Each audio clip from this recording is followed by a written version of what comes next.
Warning: this podcast features adult subject matter, adult language, and things not meant for children to hear. Viewer discretion is advised. You've been warned.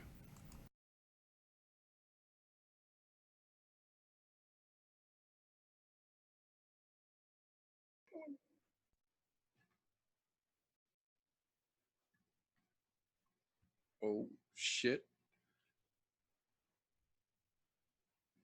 Did we? Are we? I think we might have done the thing. We did. We are live, ladies and gentlemen. We are live once again. Thank you for tuning in to the latest episode of the I'm No Joe podcast, the show where every armchair quarterback could feel like an Eddie Bravo. Today, as is like most days, I've got at least one of my cohorts here with me. We may or may not have a couple of other delinquents dropping in, depending on if their technology works with them today. It's not me for a change, so we'll ride it out. But before we get too far into it, across the octagon from me, as it were, here, my Wednesday night homeboy, my brother from another mother, TJ. How the fuck are you doing this evening, my pal? I'm doing fan-fucking-tastic. Ready to talk some shit, and God, I need to follow up on some things that happened this last weekend. I really do.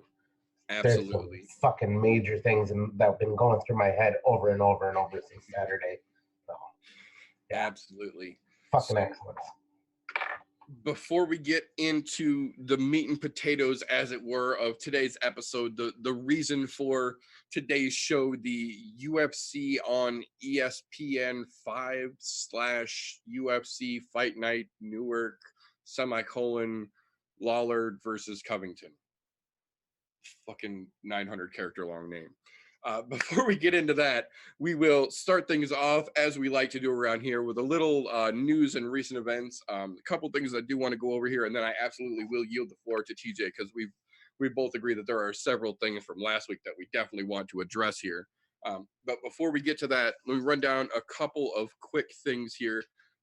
First and foremost, during the course of the last week, almost every single fight on the UFC Uruguay card that they have been planning coming up here, I believe it's the one right after UFC 242, almost every single fight on that card has been scrapped in the course of the last 9 days because one or both members of almost every single planned card for that fight, top to bottom, has gotten injured.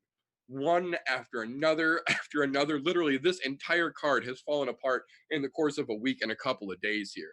And that sucks. You never want to hear that. But it's one of those things where now we're going to get to watch and see how the UFC reshuffles things because there was, I believe it was 10 fights in total that have fallen apart in the last 9 days because of injuries. That's an entire reshifting of a card that's not that far out. So they are definitely going to have to pull some straws out of some interesting places to put that one back together. You know, there's one thing I do wonder about that. Are they going to scrap the card entirely?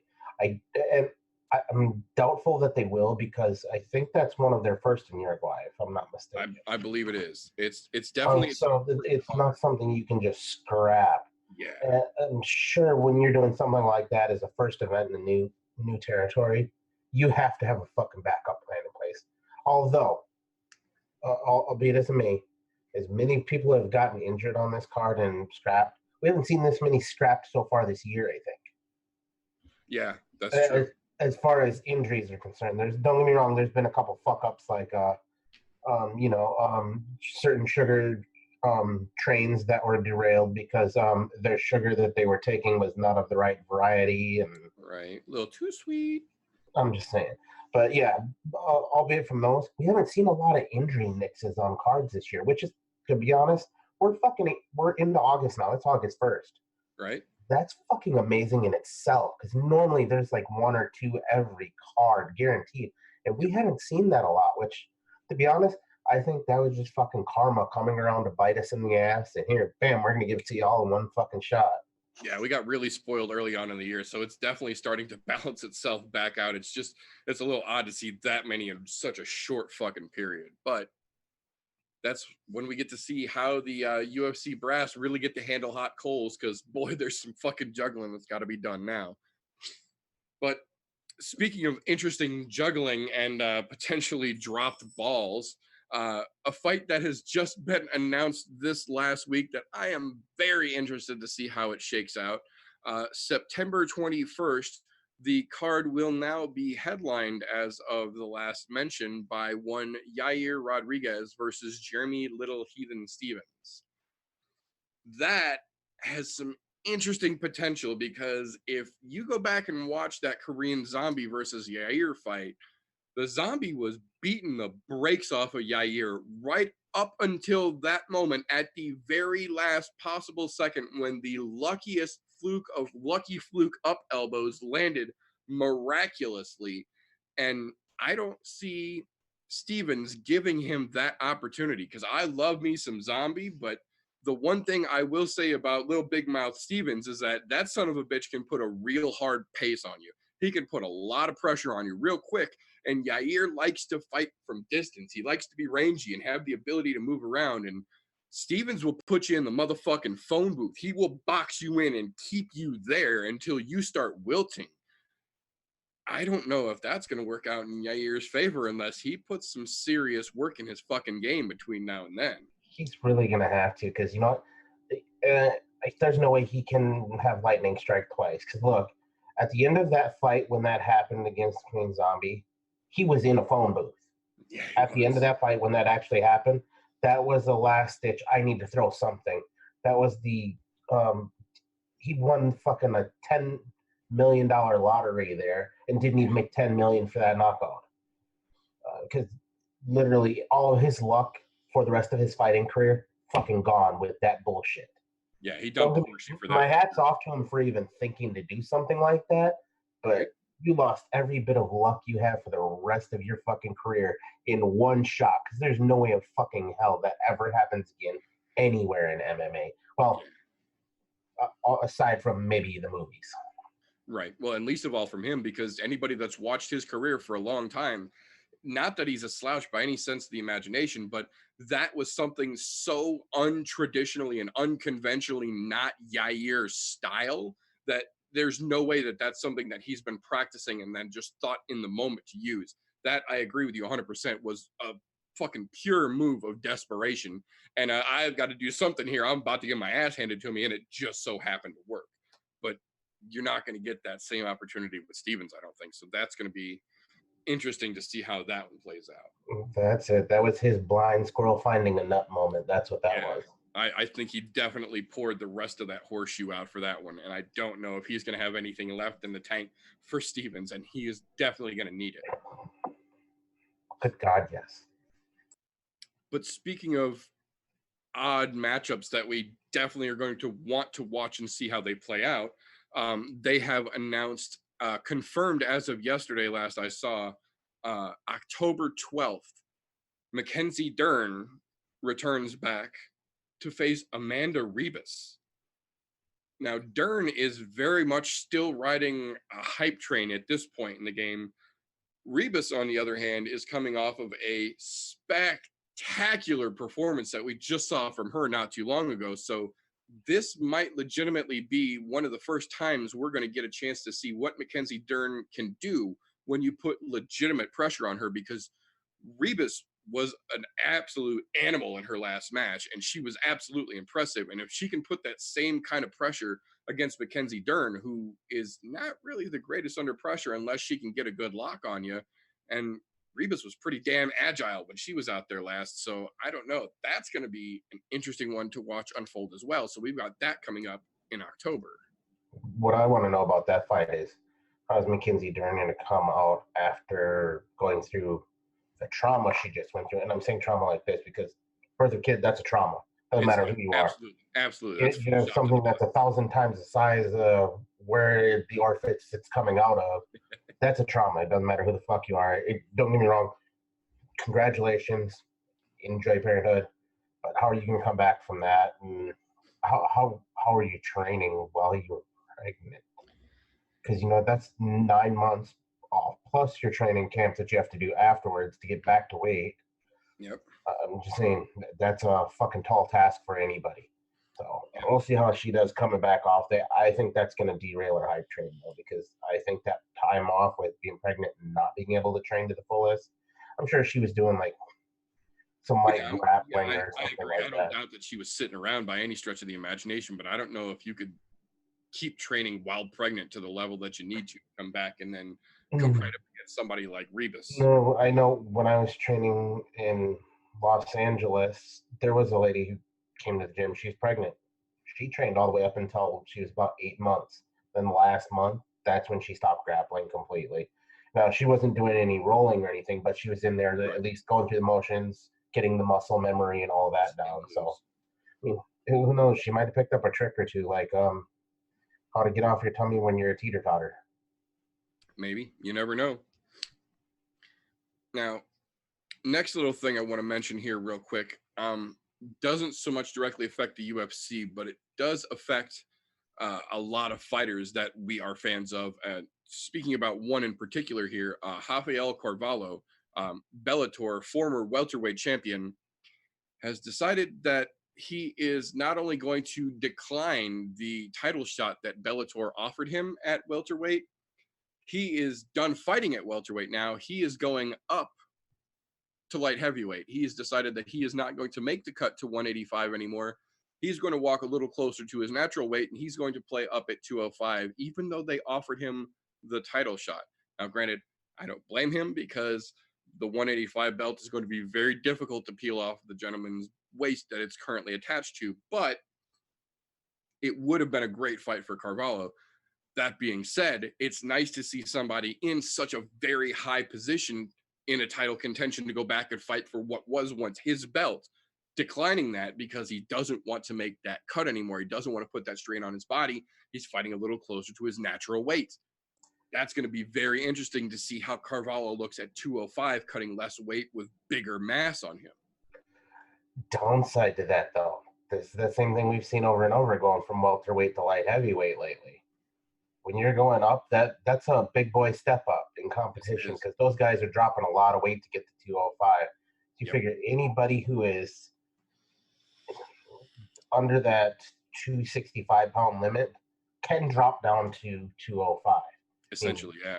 Yeah, I mean, you essentially had the biggest dad bod ever doing it, who was probably walking around at 280 normally and fucking dropping to 205. So, and now he won't go back to it because John Jones is in the way, but that's neither here nor there.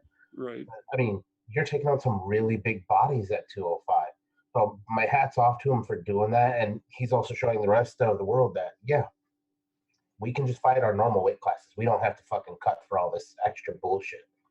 And to be honest, I hope he does well there, because I would like to see somebody who's fighting at their natural weight class actually do well, not somebody who has to drop 40 pounds to get down to, or an extra 20 in this case to go to 185 at welterweight. But, you know. Right.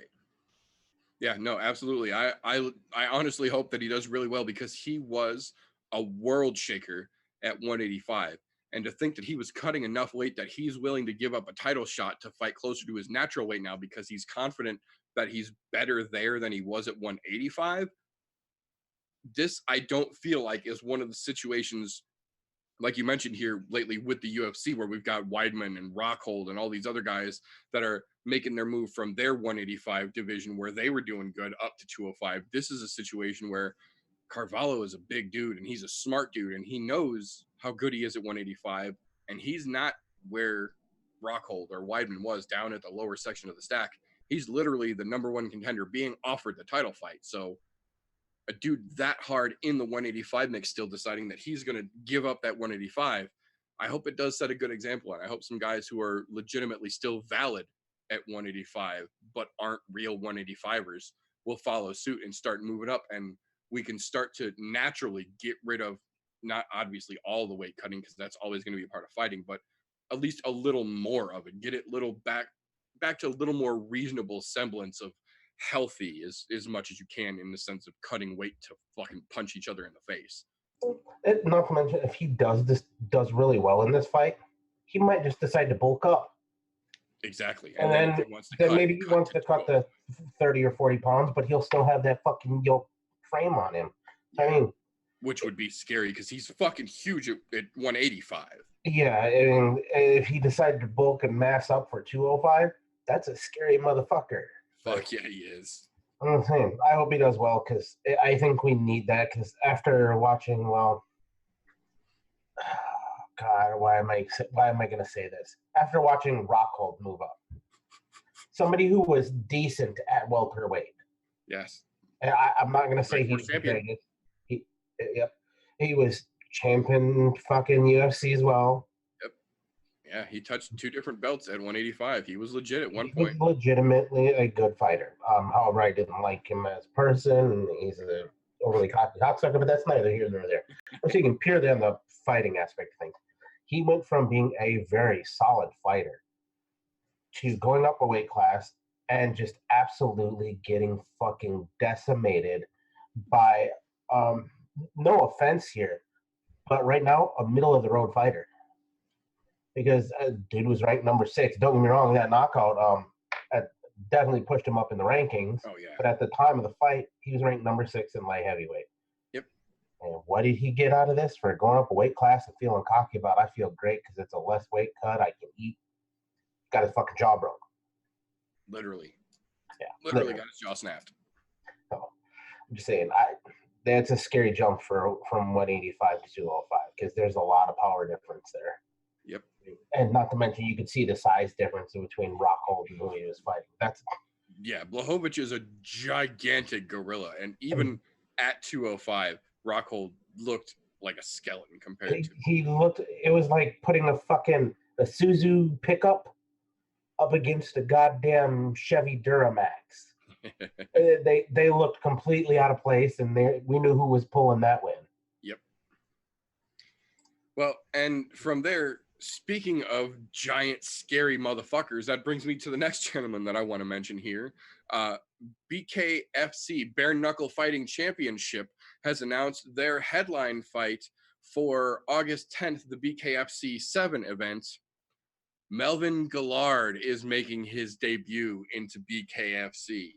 The young assassin? Yes, if that name does not sound familiar to you, the second that we finish this show, go into Google and watch just the top few highlight reels you see for Melvin Gillard. That man is absolutely terrifying, and he's bringing those dangerous hands to bare knuckle boxing now. That is going to be one hell of an explosion when that man gets in the cage. That's fucking crazy because he had a lot of potential in the UFC, but he just couldn't get his ground game together. Yep, couldn't put his ground game down. He kept getting worked on the ground. But man, doesn't have to worry about that in bare knuckle. Fucking dynamite hands, though. No ground game to worry about in bare knuckle boxing. To be honest, I'm waiting. I bet you eventually they're gonna pull like fucking Paul Daly or something over there because Semtex had fucking hands too in a shitty ground game. Yes, he does. Darren Form got him kicked out of the UFC forever because his ground game sucked, and Josh Koscheck beat the fuck out of him thoroughly. Yeah, but anyways, no, those kind of guys that had really good potential in MMA, but had really good fucking hands and bad ground games. Go to a bare knuckle fight. Go do it, please. You guys have just fucking dynamite, and you knew how to throw them. That's exciting as a fan to see that stuff crossing over, especially when it's guys you know what they can do because you've seen it before already. Don't get me wrong, I like watching the up and comers, but knowing that I'm getting a crossover from somebody who is a good, solid, middle of the road MMA fighter, that's going to be a dangerous motherfucker in bare knuckle fighting. That's all I'm saying. Yep, there have been a couple now, and it's a weird thing to watch, but it's exciting as a fan to see these guys that might not have made it to the top of the stack or where they wanted to in the UFC, but weren't slouches by any stretch of the imagination. When they get released from the UFC, quite a few of them now have gone over to this bare knuckle arena where they don't have to worry about ground game. All they have to do is do the bare knuckle game. And guys like Chase Sherman, guys like Chris Lieben, big muscle-bound motherfuckers who only have to worry about standing up and punching you in the face now, and the different rule set of bare knuckle are doing really well. And I think a monster like Melvin Gillard coming to join those ranks is going to definitely kick that fire up a notch or two. Yeah, they're making moves over there at bare knuckle. Big. Hell yeah. And I'm not mad at them at all because they're putting on a hell of a show.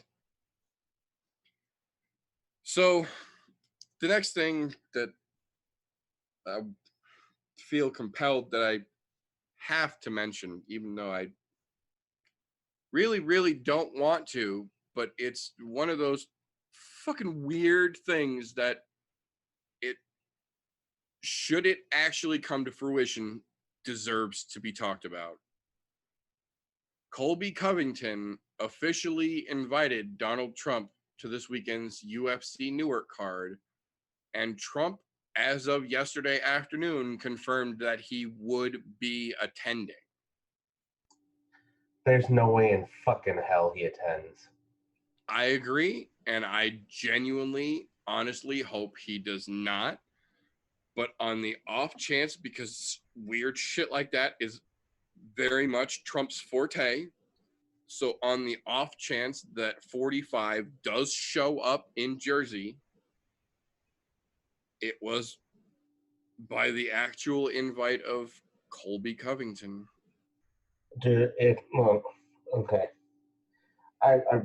First thing that ran through my mind is why the fuck are we even bringing this up? Other than yes, it made the news. But two, I have two things that I really ran through my head when I saw that. One, doubtful he'll show up. Doubtful that Secret Service or anybody else says, yeah, you can go watch an MMA fight live now. Yeah. They're gonna nix that right away. However, being as Trump is Trump, he don't give a fuck what anybody says. Exactly. He's gonna do what he wants to do. If he does show up, this is kind of a double-edged sword for me. For two reasons. One, I don't think the president needs to be at an MMA fight. It doesn't matter what president it is. Two, the other side to that coin, a president in a fucking MMA fight, that means good things for MMA. Absolutely. No matter what president it is, they show up for something like that, that's good fucking PR for MMA, period. Whether you like the president that's in there or not. Or the guy that invited him there or not. Oh, yeah, well, we're not going to talk about that cocksucker. I don't even, to be honest, I don't want to talk about this at all, but just thinking about it, there's a double-edged sword there because there's a positive and there's a negative side to that connotation. Yep. Oh, is Colby fucking batshit crazy? Yeah, we know that. Which is why that invite went out. Which is why he's still running around like he's a fucking champion. Yeah. Yep. But you know what? I'm not gonna lie. I would kind of like to see Trump show up there, just to say that, yeah, there's been a president that showed up to this. For the sake of it being a point that we could then make, and that's kind of why I wanted to mention it here, because that would be the only reason. Other than that, no. You've got other shit to worry about. Get your ass back to fucking work. You don't need to be hanging out with these bunch of assholes that are beating the hell out of each other. No offense. I love all these assholes. That's why I watch. That's why we talk about it. But running the country is a little bit more fucking important than watching an MMA fight. You want to watch it? Watch it in the Oval Office on pay-per-view like everybody else. That's all I'm saying. Well, or in this case, not pay-per-view, but you get the fucking point. I'm just saying. I'm sure they get ESPN and Trump Tower and the White House. So I'm just gonna go out on a limb here, and I mean, Jersey's not that far from DC. It's really not. Yeah, I know. So, I know. You see him rolling up in old presidential motorcade there and fucking all kinds of shit up. Fucking everything up. Yep. Oh, now my question is this: is Colby going to go completely against the UFC's standard of what they can wear out to the octagon? Do you think he'll wear a MAGA hat out there on fucking Saturday if he knows the president's coming? I think this is one of those weird situations. If the president actually shows up, I am pretty fucking confident that Colby would go against UFC regulation and he would wear the MAGA hat out to the ring. I think he would. I'm pretty sure he would too. He's that kind of person. He's that asshole. I think he actually would. He would go against the UFC and take the fight or whatever.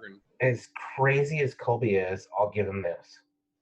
This is the one thing I will give Colby, is that he sticks by his guns no matter what. Yeah, he is consistent.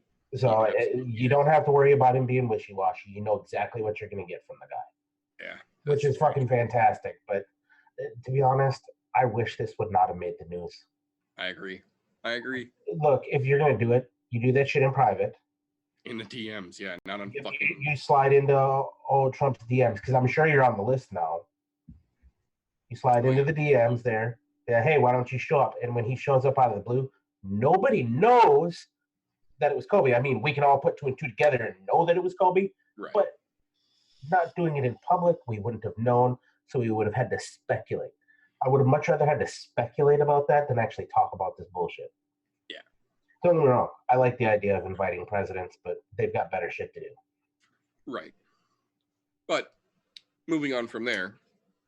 Now, this upcoming weekend, not a couple weekends ago, like some people tried to tell me, this upcoming weekend is ONE FC's Dawn of Heroes events, where, again, just like the last time we had this scenario, both Demetrius Johnson and Eddie Alvarez are both fighting on the same card.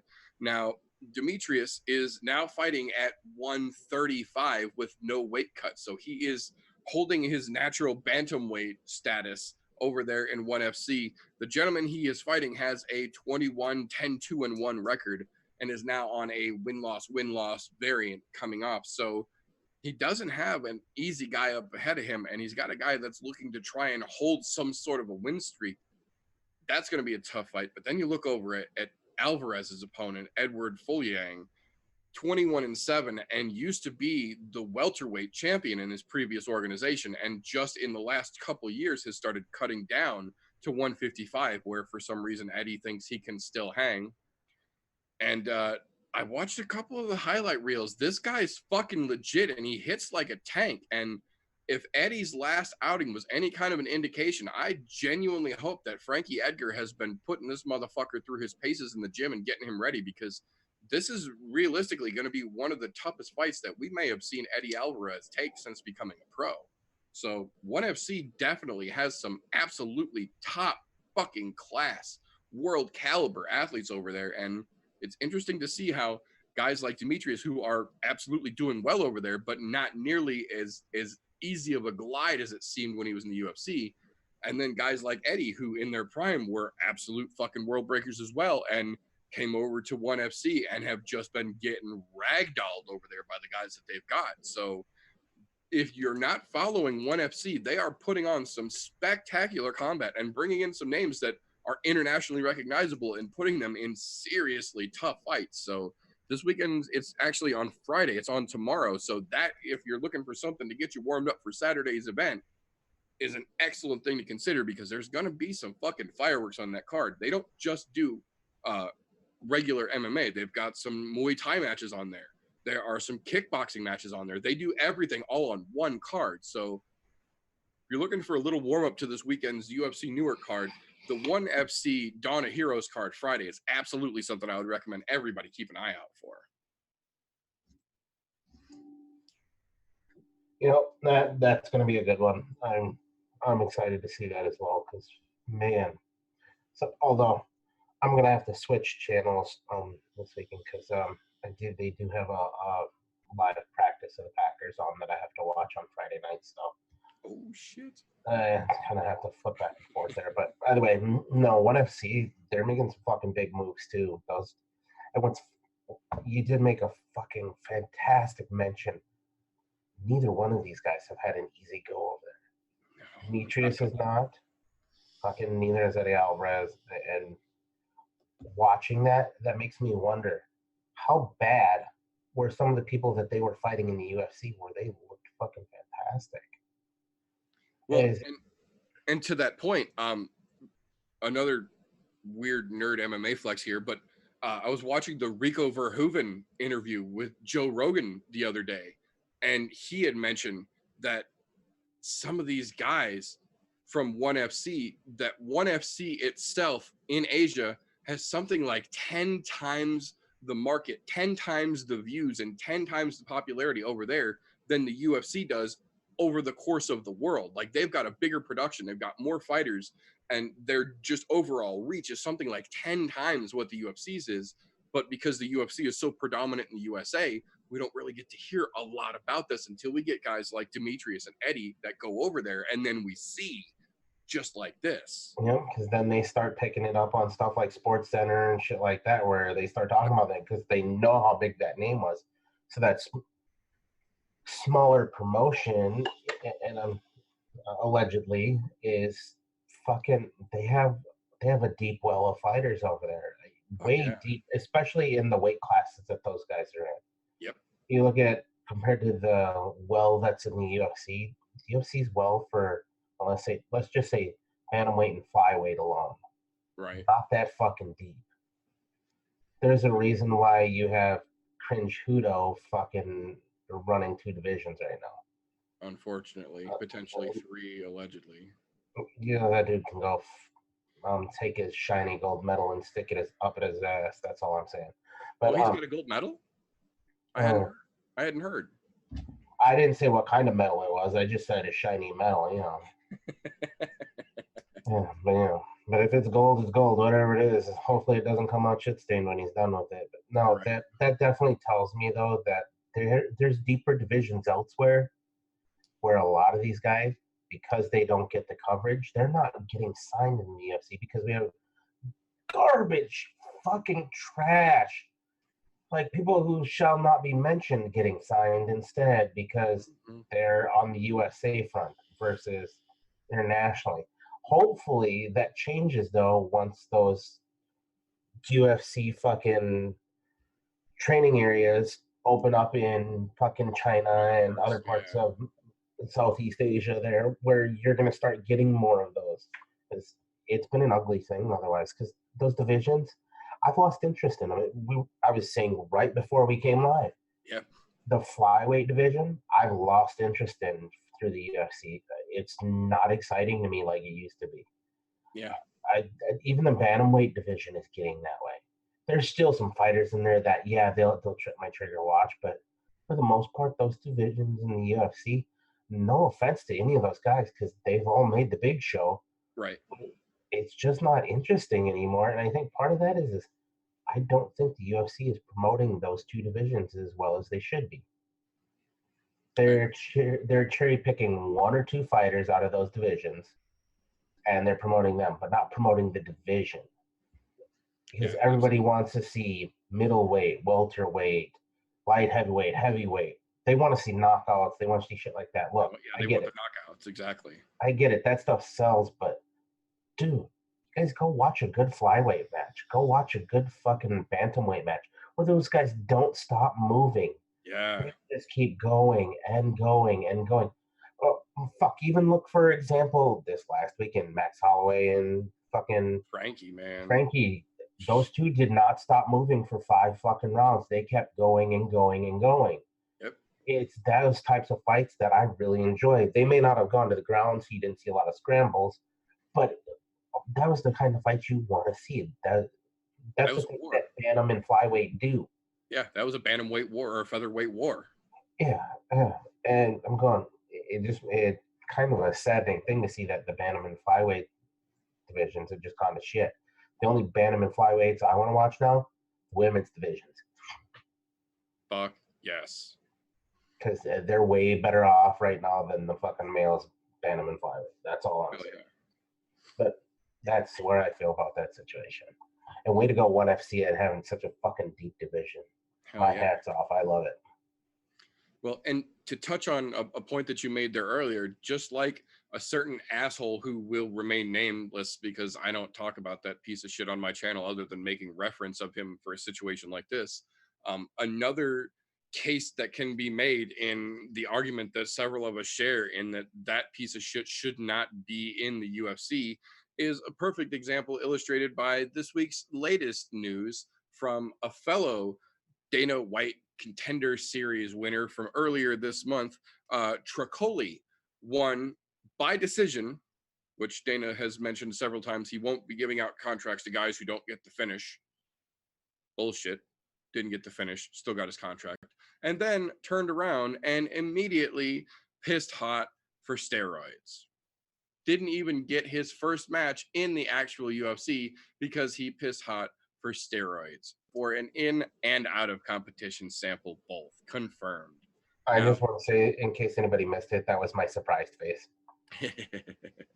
Now, as is the case in all of these latest pops like this, he immediately blamed his supplements and said that he must have had a tainted supplement, but unfortunately cannot afford the $500 per sample to send his supplements off to be tested. So they'll never know what it was that might have caused the flag to take it.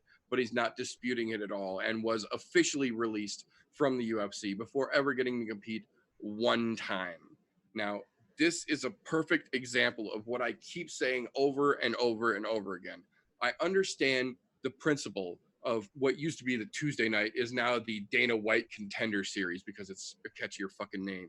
But I understand the premise of that. It's an in-house show where they can bring smaller talent, amateur guys trying to go pro in to see if they're ready for the caliber of entertainment that the UFC provides.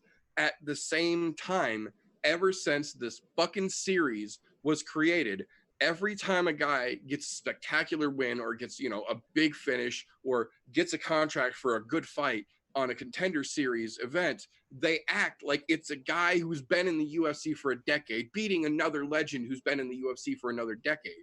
And that's a bad narrative to create because you're taking guys who are legitimately and not trying to talk shit, but you're taking soup cans and you're putting them against soup cans, and when one crushes the other, you're acting like the guy just won a fucking world title.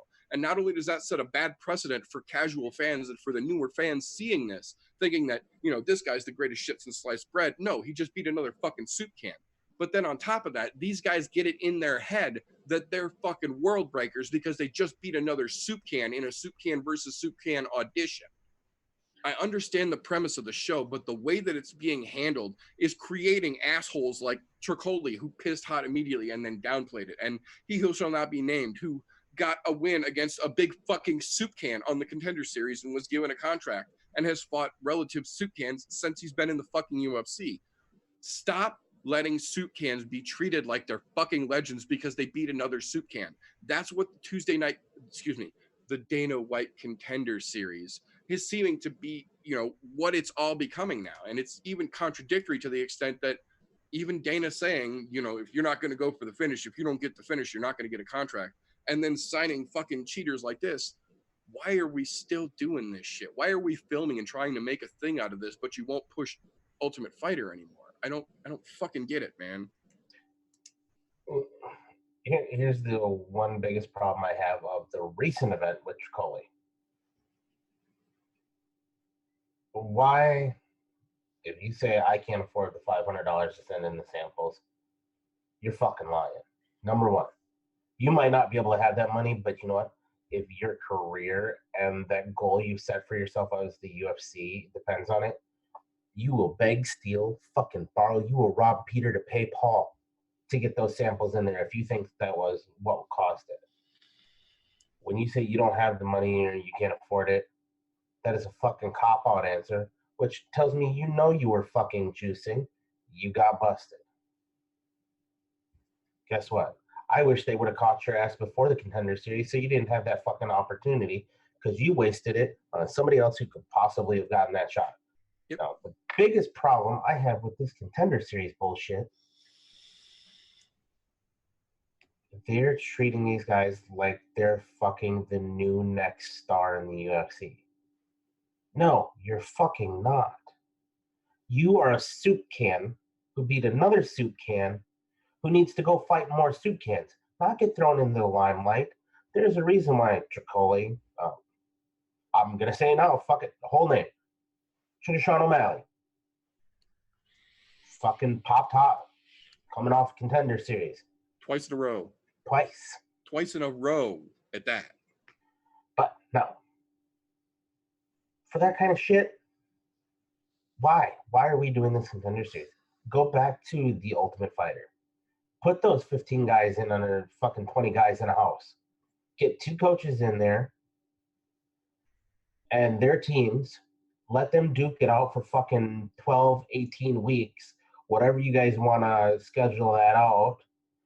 Do a live fucking finale show like you were doing before. Yep. Look, because you know what? Every one of those guys, when they were in that house, they know exactly what supplements are in that house because they're only allowed to live in that house. Yep, didn't have a whole lot of popping hot when it was just Ultimate Fighter, and you watch these fucking soup cans contend and live and not have to worry about their supplement regimens. And that's it. So you're pulling rent. Look, you can pull any Tom, Dick, or Harry off the fucking street. If he knows how to fight, sure, we'll sign you to a Contender Series fight. And then if you win, we'll sign you to a fucking fight in the UFC. It seems like there's a going trend here where a lot more of them are going to end up popping hot. To be honest, I'm surprised Voldemort hasn't been fucking popped hot yet either. Yet. I'm waiting for that. And I say yet because it's probably coming. Yeah. Although, I think I'm more beside myself as, look, if you're going to say some shit like, I think it was the supplements, but I don't have fucking money to pay to have them sent in. Dude, don't even give him a fucking excuse like that. Yeah, don't even just say, okay, I accept the defeat. But when you say I don't have the fucking money for it, that tells me you're lying like a fucking rug. Yep.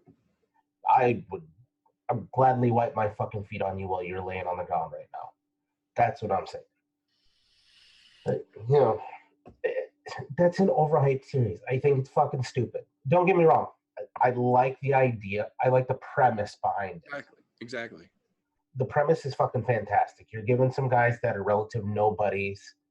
Well, they are. I can't say relative. They're fucking nobodies. They are nobodies, yeah. No offense to anybody who's been on the Contender Series if you run across this, but you guys are fucking nobodies at this point. Until you made a name for yourself working up through the ranks. I know some of you guys are pro already, but you're pro and look, this is that one thing.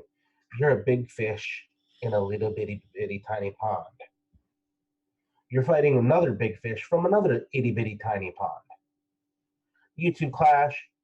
It's like watching fucking minnows go to work at each other. Not a big deal. One of you wins, so you come out looking like a perch. Itty bitty tiny fish. Then what does the UFC want to do? They want to throw you in with something a little bit bigger than a perch, but call you like you're a fucking great white. Well, and part of the problem is that there have legitimately been a couple of people. Super Sadiq is a fucking spectacular example. He came up through the Contender Series as a nobody, had very, very little hype about him whatsoever. Spectacular performance on the Contender Series, but they didn't throw him directly to the Sharks. They gave him a couple more lower tier, unranked soup cans in the UFC when he came in, and they started progressively chucking him up, and he kept pace. He has put on spectacular performances. And I think that's the biggest issue. Yeah, but he's not the standard. He's the exception, and they don't seem to realize that, I think. I think what they think is we're grooming these guys to get into that fucking you're going to be a headliner one day. No. Yeah. It's look, look at it like this. If you're watching this and you live in the United States, you're going to understand this. When I was about 6, 7 years old, I started playing flag football. Every little kid's dream that lives in the Midwest. When you start playing football, at my age, I wanted to be Joe Montana. I wanted to be Jerry Rice. I wanted to be Emmitt Smith. I wanted to be Barry Sanders. I wanted to be a pro NFL football player. Man, when I was 6 or 7, I was fucking good. I was good until I was about 12, 13, 14. Maybe I'll even say 15. I was pretty good. Then I realized the way my body changed. I wasn't getting as tall as I should. I ended up playing lineman. So I didn't get to be Barry or Emmett or Joe Montana anymore. I ended up playing line, either on the defensive or offensive side of the ball. And as I got older, my junior or senior year in high school, I realized that is not going to pan out for me. Those people who make pro careers in any pro sport, whether it's football, baseball, soccer, MMA, basketball, whatever, your chances of actually making it to that big show are slim to fucking none. Yep. So when you take this itty bitty fucking fish that was the big fish in their tiny little pond in bumfuck nowhere, Iowa, no offense to anybody in Iowa, but you're this itty bitty tiny fish that seems really big, where you're at because of the pond you came out of, and you get thrown into the fucking ocean, those sharks are going to eat you alive.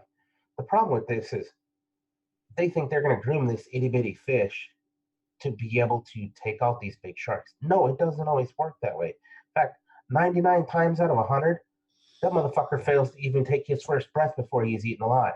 Yep. And some of them can't manage to jump out of the pond once they hit that air before they even hit the water into the ocean. They're dying fucking right in between. A la fucking pissing hot twice. Or I can't afford to send in my fucking shit. No. Look, the Contender Series, it's a cool fucking idea, and I love the idea of it. How about this? We take the Contender Series, you win, you get into the Ultimate Fighter. See, that's what I thought that they should have done from the fucking beginning. Like, if you're going to have a Contender Series like this, let the winners from the Contender Series matches fill up the slots in the Ultimate Fighter house. Because that way, you're getting them pissed to get into the Ultimate Fighter house by being on the Contender Series. They're also proving that they belong in the Contender Series, or in Ultimate Fighter, rather. Because if you've watched that over the years, granted, we've had some fucking spectacular talent come out of Ultimate Fighter, but you've also seen in almost every season, there's at least a soup can or two that they quite literally just bring in off the street who's never even had an amateur match before and has no business being there. This would fix that. That's my idea behind that. Because you know what? Look, I like the idea of the Contender Series because you can get these nobodies that are the big fish in the small pond that might have some fucking potential with the right coaching. Now, these big fishes in small ponds, they don't have the right coaching because where they're at, they have the best coaching that they can get in that itty bitty pond. Exactly. And that's what makes them good in their pond. You bring them into something like the Ultimate Fighter because they won a Contender Series fight, they get a solid coach of a solid UFC representative, a solid fighter there, along with their team teaching you. You have that opportunity to grow throughout those weeks. Now, you still have to fucking perform while you're there, but right. If they want to groom fighters and put them into that situation, do it that way. It works out good for all of us. That's all I'm saying. Hell yeah. Well, and moving on from there, there's an interesting little tidbit that may tie into some of the situations that we were just talking about here with the Contender Series.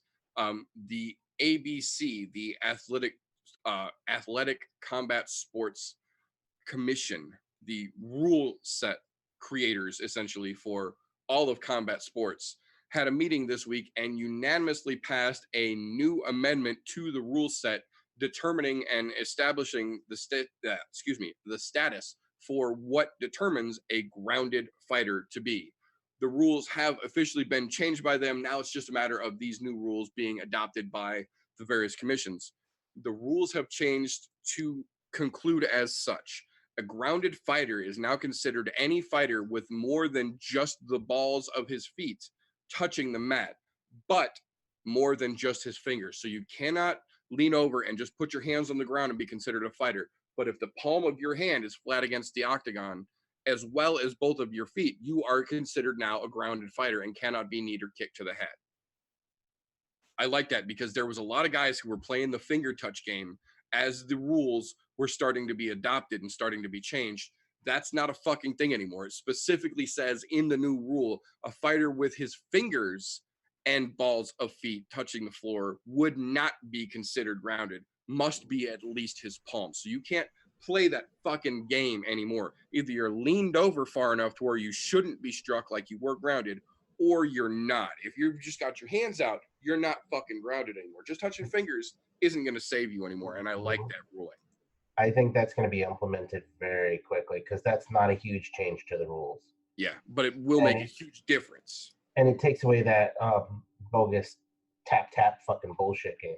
Yep, because there were several fighters in the last year or so who have gotten a decent little bit of notoriety in the fan world for playing the finger touch game to keep themselves from getting struck just like that. And that shit's not going to fly anymore. One more quick little fight announcement here. I do want to take a moment to mention just It was rumored a day before yesterday that they were in talks, but nothing was finished. As of, I believe it was 8:30 or 9 o'clock my time last night, I did see the official confirmation. It is set. It is official now. The headline for the November 2nd UFC card will be Derek the Black Beast Lewis versus Blagoy Ivanov. Now, I'm not sure if this is the UFC actually giving Ivanov a chance to legitimately move up, because his most recent performances have been pretty considerable, given that he was one hell of a soup can when he first got here, or if this is one of those situations where they're throwing the Black Beast what they think is still a soup can because he's just coming off of back surgery and this is going to be his first actual match since he's been operated on, because he's been out for a little while since his fight with Cormier. Now, either way this goes, if you've been following social media, the Black Beast is getting back to it. He's been showing a lot more of his training videos. The man is putting the hours in. He's putting that sweat equity back into his career. And as much as he likes to say he just does this for the money, he doesn't like fighting, he sure the fuck is training for like a guy who really likes fighting and is not just doing this for the money, because he's putting in the hours, he's putting in the sweat literally, and he's putting the grind together. You can see him getting more agile. He's loosening up the more he goes. We might be seeing a Black Beast who's legitimately going to try and come make a heavyweight run here again pretty soon. I honestly hope he does. I love Derek Lewis. I really do. I just like his whole attitude and mantra behind it. Hell yeah. Dude, he's the what I like to call the everyday man's man of UFC right now. Because you know Yep. what, dude, my balls is hot, My balls was hot, man. and I think my favorite fucking quote of all time: "Where's old Ronda Rousey's ass at?" Back when she was getting beat on by her boyfriend. That shit made me laugh my ass off.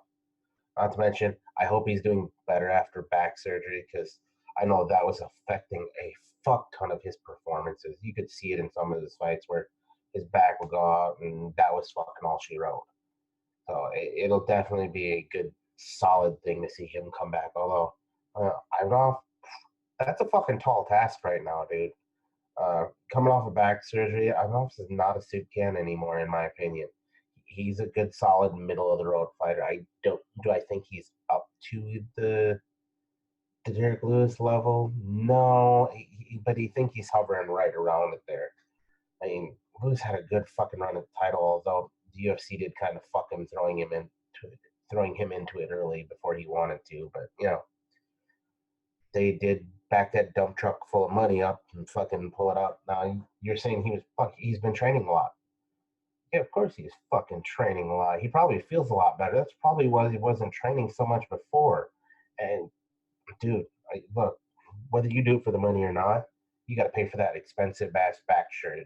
Because guess what?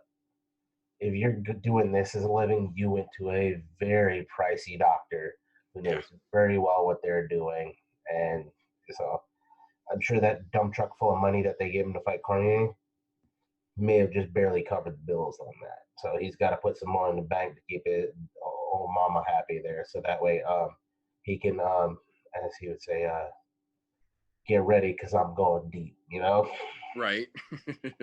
That dude has some of the most colorful fucking post fight interviews ever. And I think that's why I like him so much, other than the fact of his one punch knockout ability, which is fucking fantastic as well. Hell yeah. But from talking about hot balls to talking about some of the biggest set of swinging balls we have seen, last weekend's UFC 240 card. Now, we said right out the gate that this was a card that had a lot of filler and a lot of fluff on it, and it sure the fuck did. Now, granted, some of those fights definitely lived up to and exceeded expectations. And then you had some fights that just flat out were bizarre. Now, there was little to no doubt in my mind that the Frankie Edgar Max Holloway fight was going to be a fucking war. And sure the fuck enough, it was an absolute war. It went very similar to kind of how a lot of us thought that it was going to go, but it was absolutely a fucking war nonetheless. The thing that really surprised me the most, and not just the fight, but the aftermath of it, was the Chris Cyborg versus Felicia Spencer fight. Now, Dude. not only was Felicia Spencer the first woman in professional mixed martial arts history to cut Chris Cyborg with a very nicely timed flying elbow that just lined her forehead open with fucking blood for, you know, You an mean her entire five finger. head? You mean her five head? Yeah. Yeah, five head. That's finger wide. Yeah.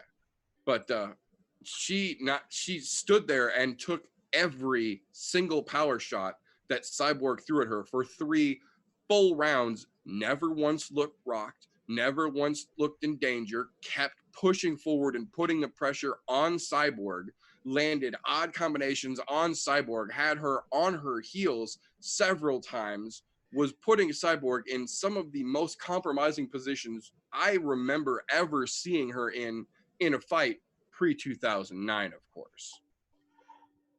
You know, Rather. this is something that I did not think I was going to see out of this fight. This was the one fight where I was like, okay, Cyborg wins this fucking first round, maybe second round.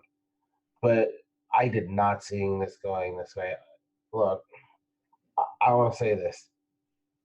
Felicia Spencer impressed me so goddamn much during this fight. It was fucking retarded. To think, she was a 7-0 fucking fighter coming over from a different promotion, had one fight in the UFC, and then went straight to Cyborg. What the fuck, dude? And asked for that fight. And she fucking dude, she towed the line there. Damn She right. was literally phone boothing with her sometimes. What's the scary part is, I think if they'd have had 2 more rounds, Cyborg would have fucking gassed. I agree. Felicia did not look gassed at all. No, Look, she was just as strong in the end of the third as she was at the beginning of the first, realistically. She was a little beat up, but I mean, you're going to have that when you're getting hit by a fucking semi-truck of a woman. Yeah, look at the shots that she took. But goddamn, the chin on that motherfucker? Dude, I'm saying for that entire division, they're on fucking notice. Whether she won that fight or not, be afraid of Felicia Spencer. There's one look, this is the one thing I always say about the women's division. Most of them need work with their hands. Yeah. Felicia is no exception here. If she gets her boxing game on point, or any sort of just stand-up striking, whether it's Muay Thai striking, whatever, she gets that on point, she'll be a division killer. Yeah. Like, I'm sorry, look, I'll say it right now. If she can get that on point with the shots she took from Cyborg, I think she could take out Nunes.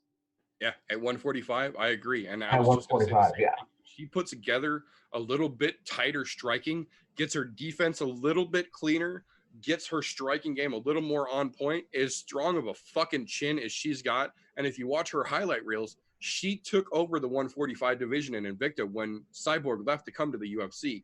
And she didn't get an easy shot. She didn't have an amateur career. She got thrown to the fucking wolves early on. And for a lady who came in, you know, hands essentially up in the air, not knowing what she was doing, she's put together impressive submissions. She's put together impressive striking stoppages. She's got a chin that can take the best shots that Cyborg can fucking throw. If she can tune her game up just a little bit, she's a legitimate problem for anyone at 145. And I legitimately mean anyone, Nunes included. You know, and here's the thing is, when I watched her last fight, I was like, oh, it's a fluke. She got a fucking rear naked. Whatever. Right. I was like, good on you. Well done. Because you did it against a solid 145. Mm-hmm. Yeah, Megan Anderson is no slouch at all. No, not at all. She's got some good striking, and she does have a good ground game as well. But I was like, oh, Felicia got lucky. No, Felicia's really that good. Yeah, she's anybody legit, here's the one problem that I think a lot of people are going to see with the way we're talking about Felicia here. Yeah, she did get worked, but she also maintained. She never still slowed threw down. counters, never slowed down. She kept the same pace for 3 fucking rounds, and could have probably gone another fucking 3 more. Yeah. Whereas you could progressively watch Cyborg slow down every fucking round. Oh yeah, the end of that third round, you could tell that Cyborg was 100% headhunting, looking for big shots. And when she would throw and Felicia would dodge or Felicia would counter her and then step off, you could see Cyborg was taking big, deep breaths, and she was Oh, and breathing through the mouth. She was breathing through the mouth by the end yeah, of the man. first. Yeah, she And was slowing down noticeably. I'm going, this girl has a lot of fucking potential. And I'm not one to say, I don't think a hype train can be started off of a loss very often. But this thing, This dude, might be the that exception. train, this train done left the fucking station, and I am all aboard. Choo Yeah, choo, absolutely. motherfucker, because Absolutely.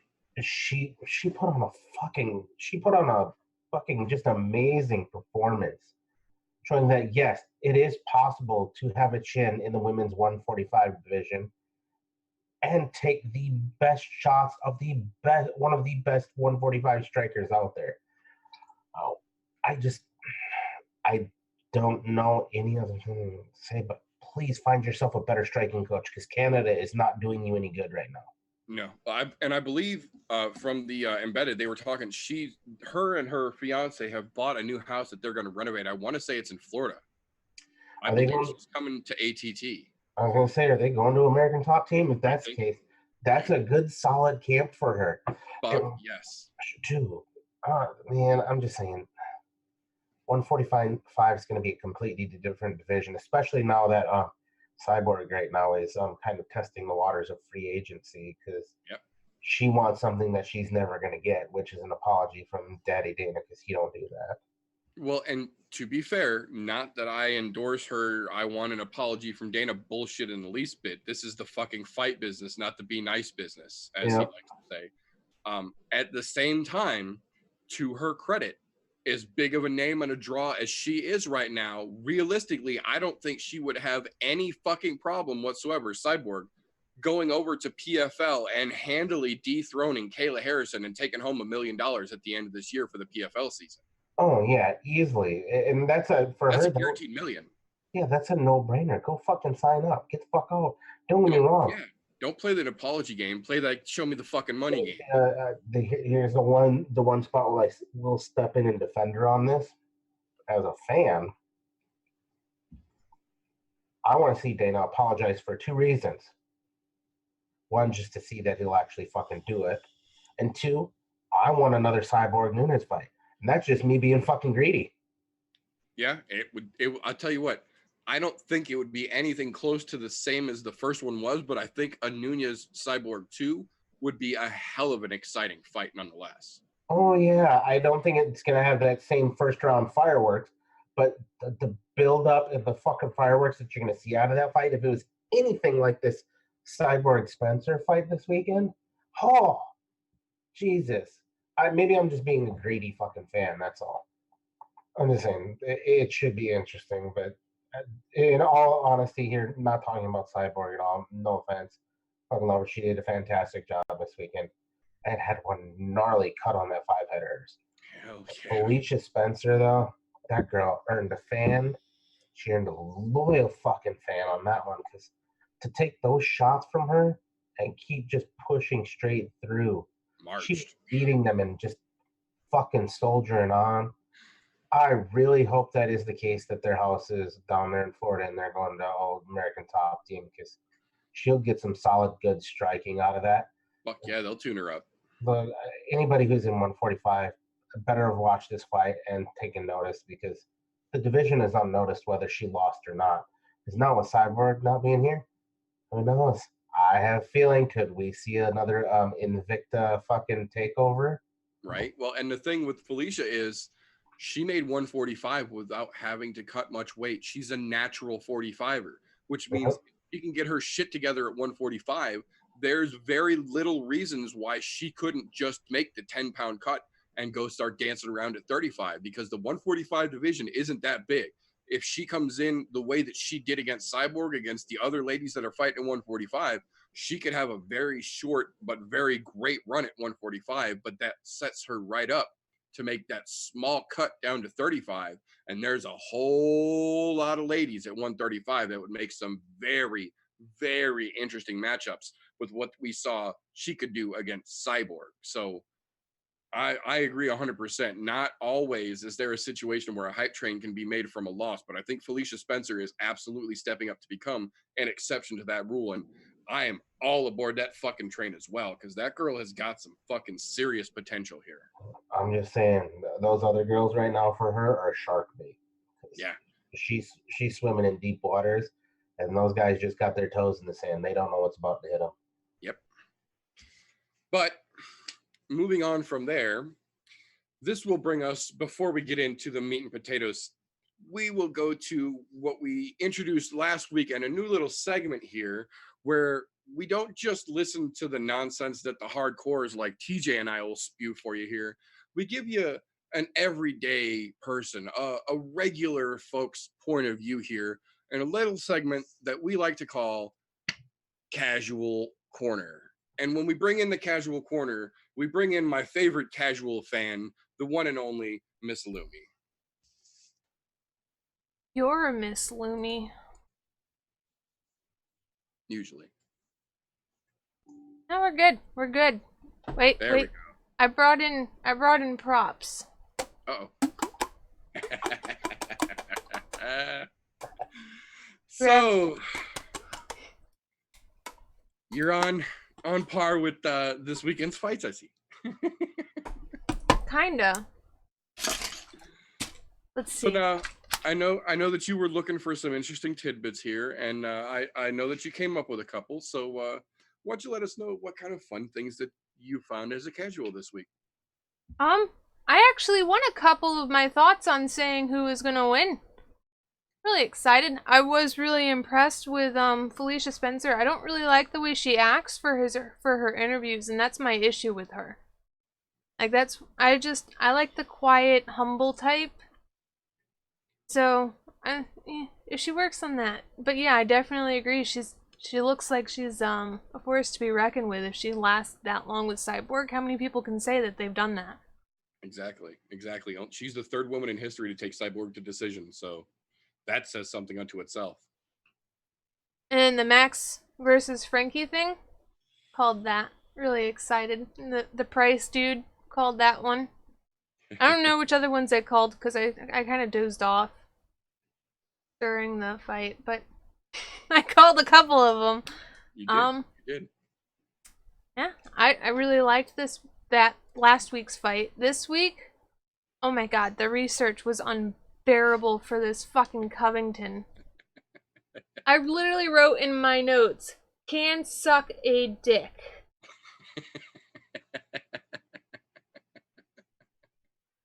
Please suck a dick. Or get kicked out of the UFC since he thinks he's such a fucking player sitting there with his arms draped over ladies.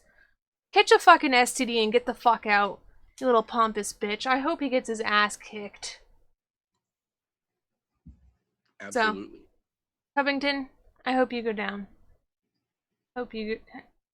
No. Lawler, I hope Lawler takes it. And then, the next fight, Miller versus Clay. I think Miller needs to work on his defense. I kind of hope he wins it. Clay seems like a really decent dude. I normally go based off of the people's personalities. Clay, it felt like he was like gushing at an Emmy award or something and he just won something. I'd like to thank my makeup artist, that guy over there that handed me a tissue at the end. Thank you.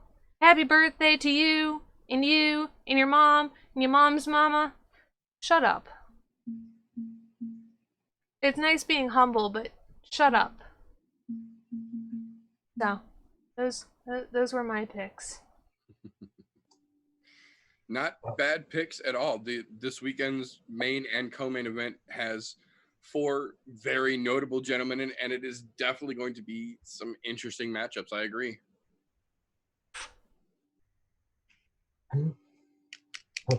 Where did the soup cans come in, or was that just the entirety of the card? That's what I wanted to know. Oh, you guys were talking about soup cans, and it struck me that after the show, I'm totally going to have soup. I don't know which one. Wait a minute. On one of those ravioli, Yes? that's not a soup. All right. Well, okay, we're splitting hairs over here. All right. I grew up in that household. I grew up on Chef Mark, albeit garbage. I grew up on it. Oh, that's awesome. That's awesome. But yeah, no, the reason why I didn't really go in, like last week, I went into a lot of them, But like I said, I like to pick people based off of how they present themselves. Did you look at Mickey Gall's fight this week? I looked at all of them because Meter was telling me I was becoming not so very casual about the whole thing. Because I was looking into everybody and I started YouTubing everybody. So I would need to know a color. Yeah, you can't be fucking casual if you're doing all the research like we do. That was my point.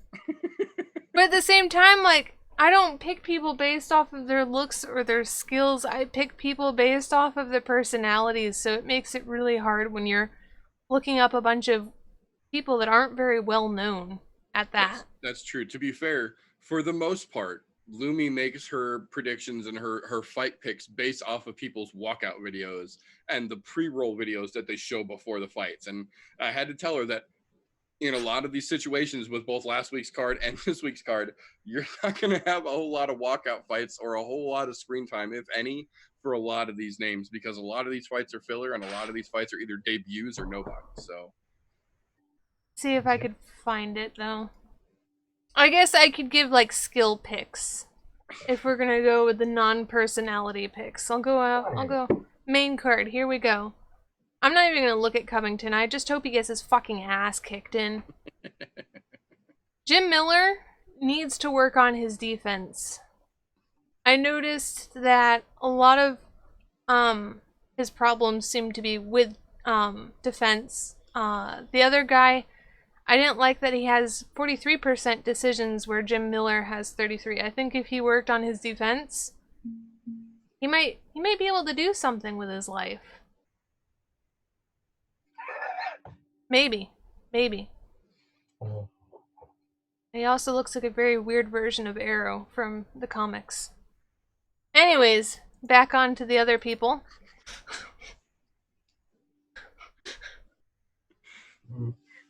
Let's see. Let's. I'm excited about next week's fight. Back to this week's fight, though. God damn it. My internet is just not working with me. Well, then go based off of what you see. Silva versus... Yep. Say it. Hakparsta? Hakparst. This is why I could never be a Starbucks barista. Let's see. So red being Silva. The other guy I'm just calling blue, because fuck that. Records 11-1-0. Blue's record is 10-2-0. They seem to be pretty equal, so congrats on you guys for picking people that seem pretty good with each other. Knockouts 80% on blue. Oh, so having a fancy last name really seems to be working out for him. No submissions though. 20% of them go to decision. And all for you if you're gonna just go in and knock bitches out. The other guy, red guy, 55% knockouts, 27% submissions. So I guess if we really wanted to be decent here, maybe we could add the 27% to the 55. And consider those, I suppose. And then they're pretty even again. Let's see. Significant strikes. Oh, blue dude with the fancy name all the way. That's it. I'm going with fancy blue dude. Oh, he's even got defense. He's got 78% takedown defense. Takedown accuracy 25%. The other guy has 50. Takedown average 0.33. And the other guy's got 0.26. I'm voting for this blue dude. He seems pretty badass if he doesn't start dancing in the rain like a puddle. There you go, blue and red badassery. Note to self: we are not infringing on any red versus blue here. Not at all. No, if they were wearing the shorts that they were going to be wearing that night, I'd identify them by the name of their shorts. But in that case, I normally get called racist, so I kind of enjoy this black and red or black and blue thing. Red and blue thing. All right. Anyways, Trevin Giles. Kyle's. Did you say Kyles? Giles. There's no Trevin Giles. K in there. Giles. Trevin Giles. I'm never going to be a Starbucks barista. Holy sh... Yep. He's going against this Gerald dude? Yep. Alright, he's got an 11-0 record. This other guy's got a 28-11-0. So he's been in it for a while. So we have to take that into perspective when we look at him, because clearly he's been here for a while. If he's got 28-11. Got 28 matches on this other dude. Both in the United States. He's got an inch height on him. Same weight. Reach. Oh, he looks like he's got a little bit better of a reach. The other guy's got fucking feisty long legs though. Red guy, he's got 41-inch leg reach. The other guy's got 40, so he's got some feisty long legs. Watch out for them legs is what I can say. Blue dude. Oh, shit. Red dude's got a bunch of knockouts. He's at 45 knockouts / TKO. And then the other guy's at 21%. Submissions, 45. Submissions, 71 for blue. Oh, shit. And for the amount of fights... Okay, this is impressive. For the amount of fights blue's been in, the fact he's only had 7% decisions... This is my kind of fight. I don't like decisions. Landed per second. Oh, blue dude, your age is starting to show. Blue dude's got 2.63 lands per minute. The other guy's got 5.45. That's significant. He's going in guns blazing. Unless they're counting legs. Do they count legs in those? Because those are feisty legs. I think it just counts as significant strikes per minute. So punches or kicks, whatever lands cleanly and significantly. Yeah, he's got them freaky legs, so I'm thinking a portion of those might be legs. Significant strikes, 66. You can't really win with your legs, though, so it just depends on how many of these strikes are with his legs. I've not seen too many people win with their legs. Like, you can take him down. Yep. If you start winning via takedown accuracy... Yup, there we go. Okay, takedown accuracy, 100%. So it seems like this guy has really good ability to take you down to the mat and hold you there with his fucking freaky legs. So, octopus dude, red dude, I think he's taking it.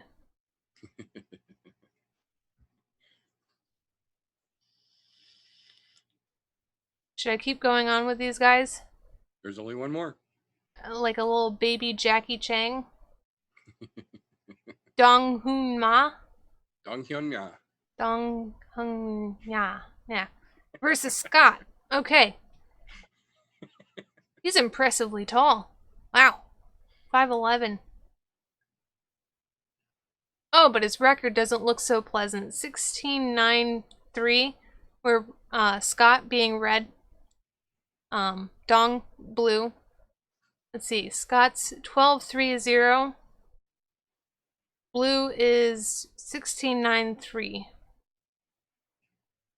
Ooh, but red lost his last fight. I didn't even see that section. 5'9 versus 11. 5'11. Same weight. Blue is taller.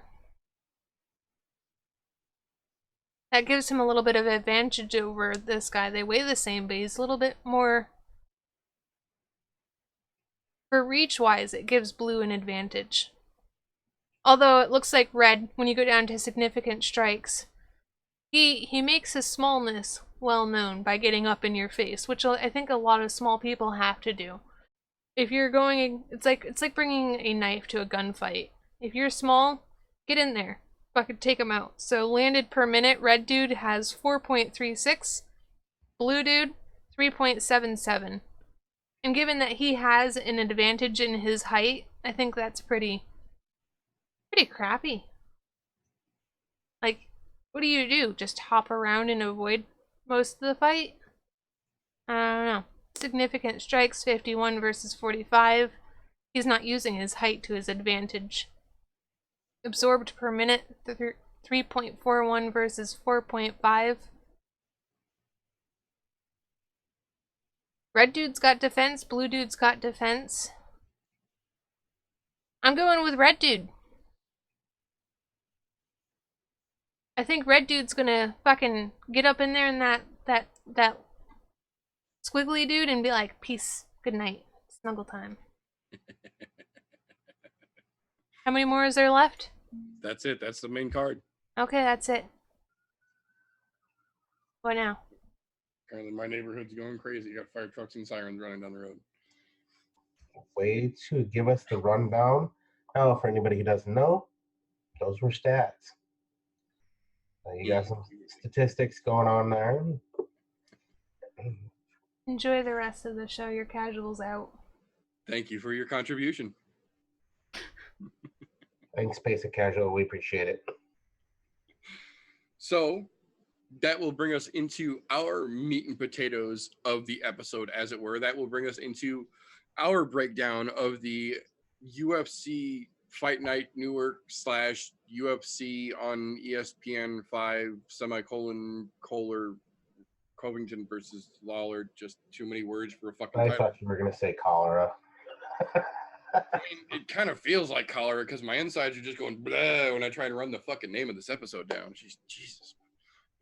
That's going to bring us into our breakdown of the card here. So the way that we like to do it here, we're going to jump in right at the tippy top, but not really, because like we were saying, this week, as with most weeks recently, we have got a fluffy pillow worth of stuffing added to the card here. So we're not going to break down all of the fights on the card here. What I do want to start with is make a couple of mentions real quick.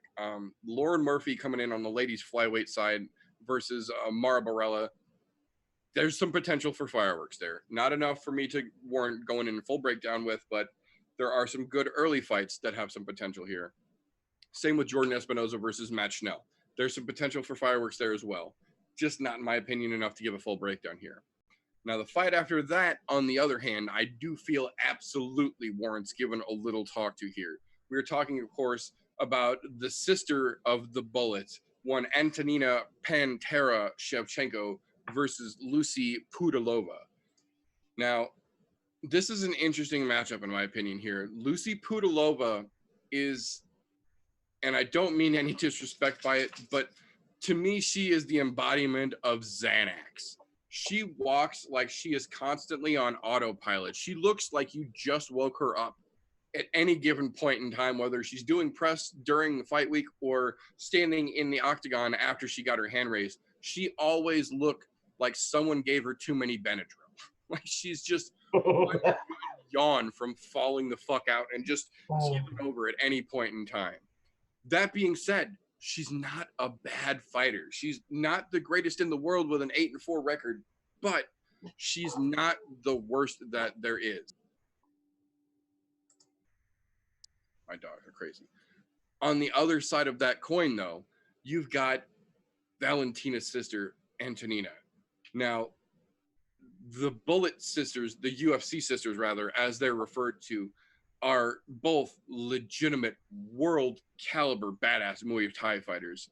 But we have seen recently out of Antonina that she can be negated in her skills to a certain degree. If she gets the right amount of pressure put on her, if she gets a lot of heavy grappling, because she is primarily a striker for the most part. Granted, she's got some defense, she's got some submission abilities, but for the most part, the Shevchenko sisters are both, and primarily Antonina, are strikers. She is a hell of a striker. She's got great kicks, she's got great punches.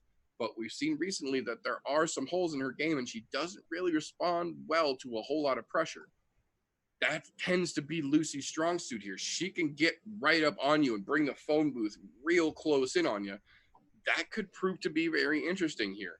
I think what this is going to come down to is, can Antonina stay loose and stay on the outside where she can put her striking to work against Pudilova, who's going to want to bring it in and sandwich, tie her down. I think in this situation, Antonina is going to be able to do it because she's coming off of a loss that everyone felt she shouldn't have taken. That the last fight that she had should have, according to, of course, MMA math, which you can't go by, but looking at her last matchup, she should have easily won, and she didn't. She was handled fairly thoroughly. So I think this is one of those situations where the Shevchenko sisters are motivated. This coming off a loss is going to be extra motivation for her, I believe. And I think she's going to be able to take everything that Lucy's going to throw at her. And I think she's going to be able to do it. I don't see this being a big knockout. I think this may be a 3-round going to a decision, but I think this is going to be a W back for the Shevchenko side of the card. I'm wondering how she's going to come off of that loss. She just got beat by Monetarily. Monetarily was on this last card, if I'm not mistaken. Yep. To be honest, she didn't look all that fucking great. She never looks all that great. Yeah, no, consistently not great. She's literally the epitome of go in, take my punches, get in and grapple. If I can get my hands on you, I'm happy. Yeah. How she was not able to mitigate that during her fight with her, I don't know, because everybody knows that's all that girl was doing. Now, across the octagon from her, you have Pudilova, who is the embodiment of what I would like to call a fucking walking zombie, because she continually moves forward, doesn't stop. There's a lot of pressure there. No matter how many times you hit them, unless you knock them out, they keep moving forward. And can she? I guess this is my biggest question. Did Shevchenko learn from her last fight how to mitigate that distance? If she didn't learn how to mitigate the distance and keep her where she wants her in range and be able to ride the bike when necessary, she's going to lose this fight. However, I'm thinking after that last loss where she should have won, she should have clearly fucking won that fight. Like, there was no reason for her to lose, but that's neither here nor there. We're not talking about that fight. I think after that last fight, she probably went back in, did a little bit more training to work on mitigating distances and keeping opponents out at its striking range, whether it be with kicks or punches. But I mean, she's got one of the best training partners in the world, her fucking sister. What more could you fucking ask for? But I mean, as long as she can mitigate distance, she wins this fight. If she does not mitigate distance, and let's Pudilova just fucking march her down like a fucking zombie that she is, she's going to lose. So I think it's all going to come out to, can she mitigate the distance? If she mitigates it, she wins the fight hands down.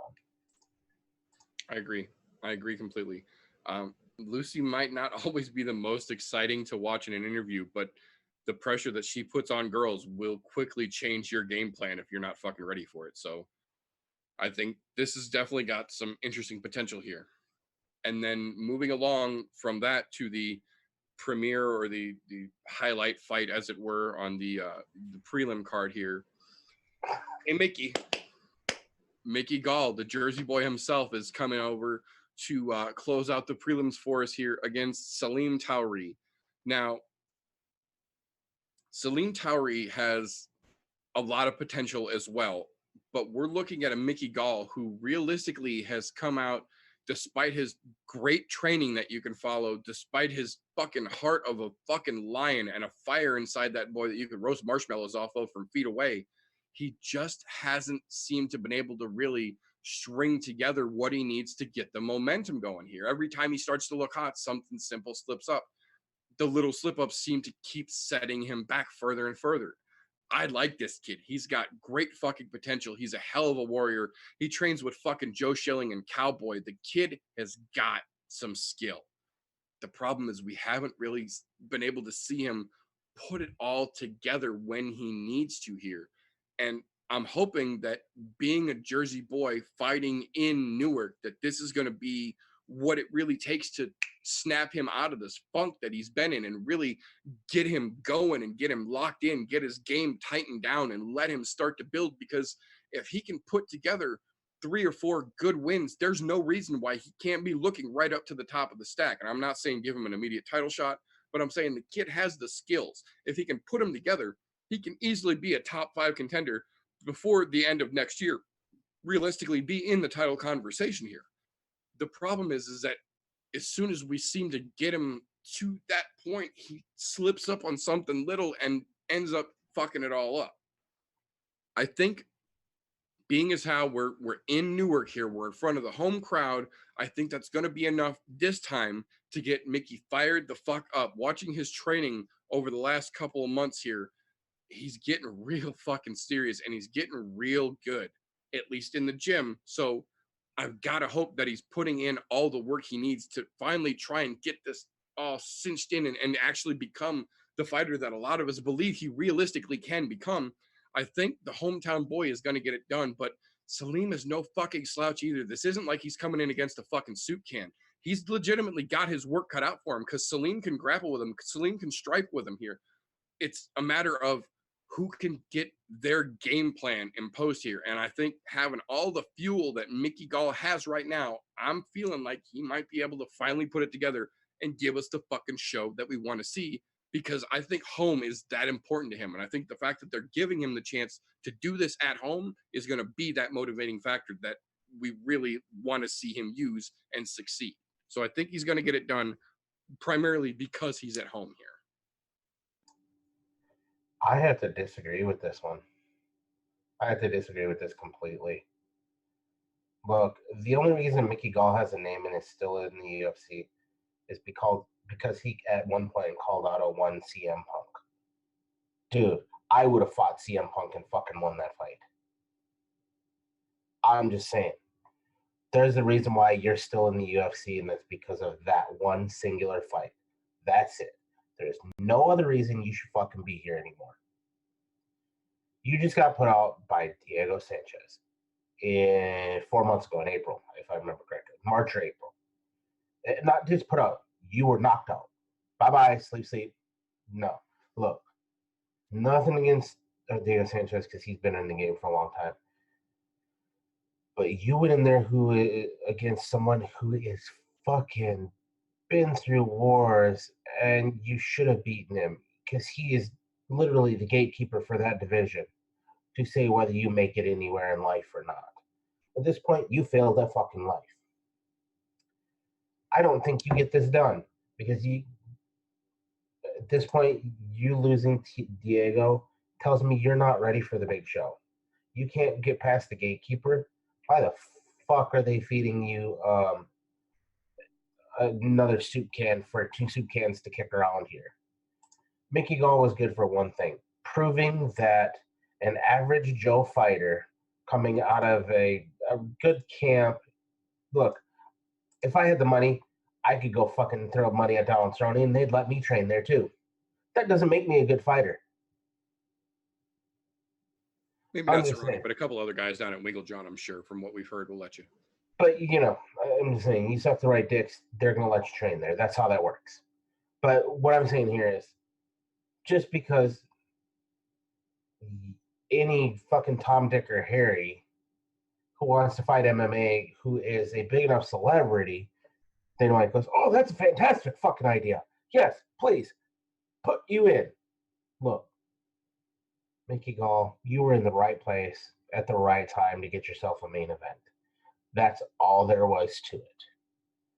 After that, you've been nothing more than a fucking soup can that's beating up other soup cans. And then when he gets something that's a dented soup can because it's been in more wars, gets its ass kicked and put the fuck to sleep. Dude, give up this career now. Do something better with your time. Mickey Gall's not going to win this fight.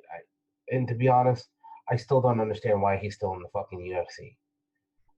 I think there's more of a hype train behind this guy because of fucking the one fucking fight that, fuck, I could go pull my goddamn stepdad off of a couch and he would have beat CM Punk. That's all I'm saying. I will call him by his fucking, he doesn't deserve to get called by his regular name for fighting because he was not that person. Mickey Gall, that's all you were. You were a highlight reel as to why somebody who trains for 6 months can't become a true pro. Yeah, you can become an amateur and have an amateur fight in that time. That's fine. But to come into the big stage, well, no. Mickey, you made it here. I get it. You're a decent fighter. But you were literally, at this point in my eyes, You are the gatekeeper for the soup cans. Hopefully you feel good about that, because that's where you belong. That top 5 shit that you said, there's no way in fucking hell. Dude, I would cut off my left testicle if he ever gets a shot at the title. That's all I'm saying. He's not good enough for that. He does not have the fucking wherewithal. You got beat up by fucking Diego Sanchez, for Christ's sakes. Somebody who's in the way far back 9 of their career, Yep. and who's batshit crazy, and you're wondering, should they legally be letting him fight? I'm just saying, dude. Yeah, you're not gonna win this fight. It's just how it's gonna go. I'm sorry, I completely did not even talk about Salim here, but I really am beyond Mickey Gall at this point. Mickey Gall he's, to be honest, he's just a name that I associate with you beat CM Punk. Great job. Now get the fuck out of my face.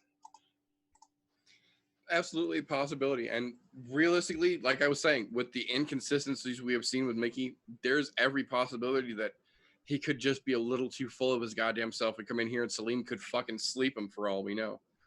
But that's one of the fun things about watching fights like this, is that you never really know. So we're going to have to watch and find out how that plays. I almost feel a little bit bad about the way I did that, because I just don't, if you can't tell, I don't like Mickey Gall at all. Oh, good. Opinions are like assholes. We all get them.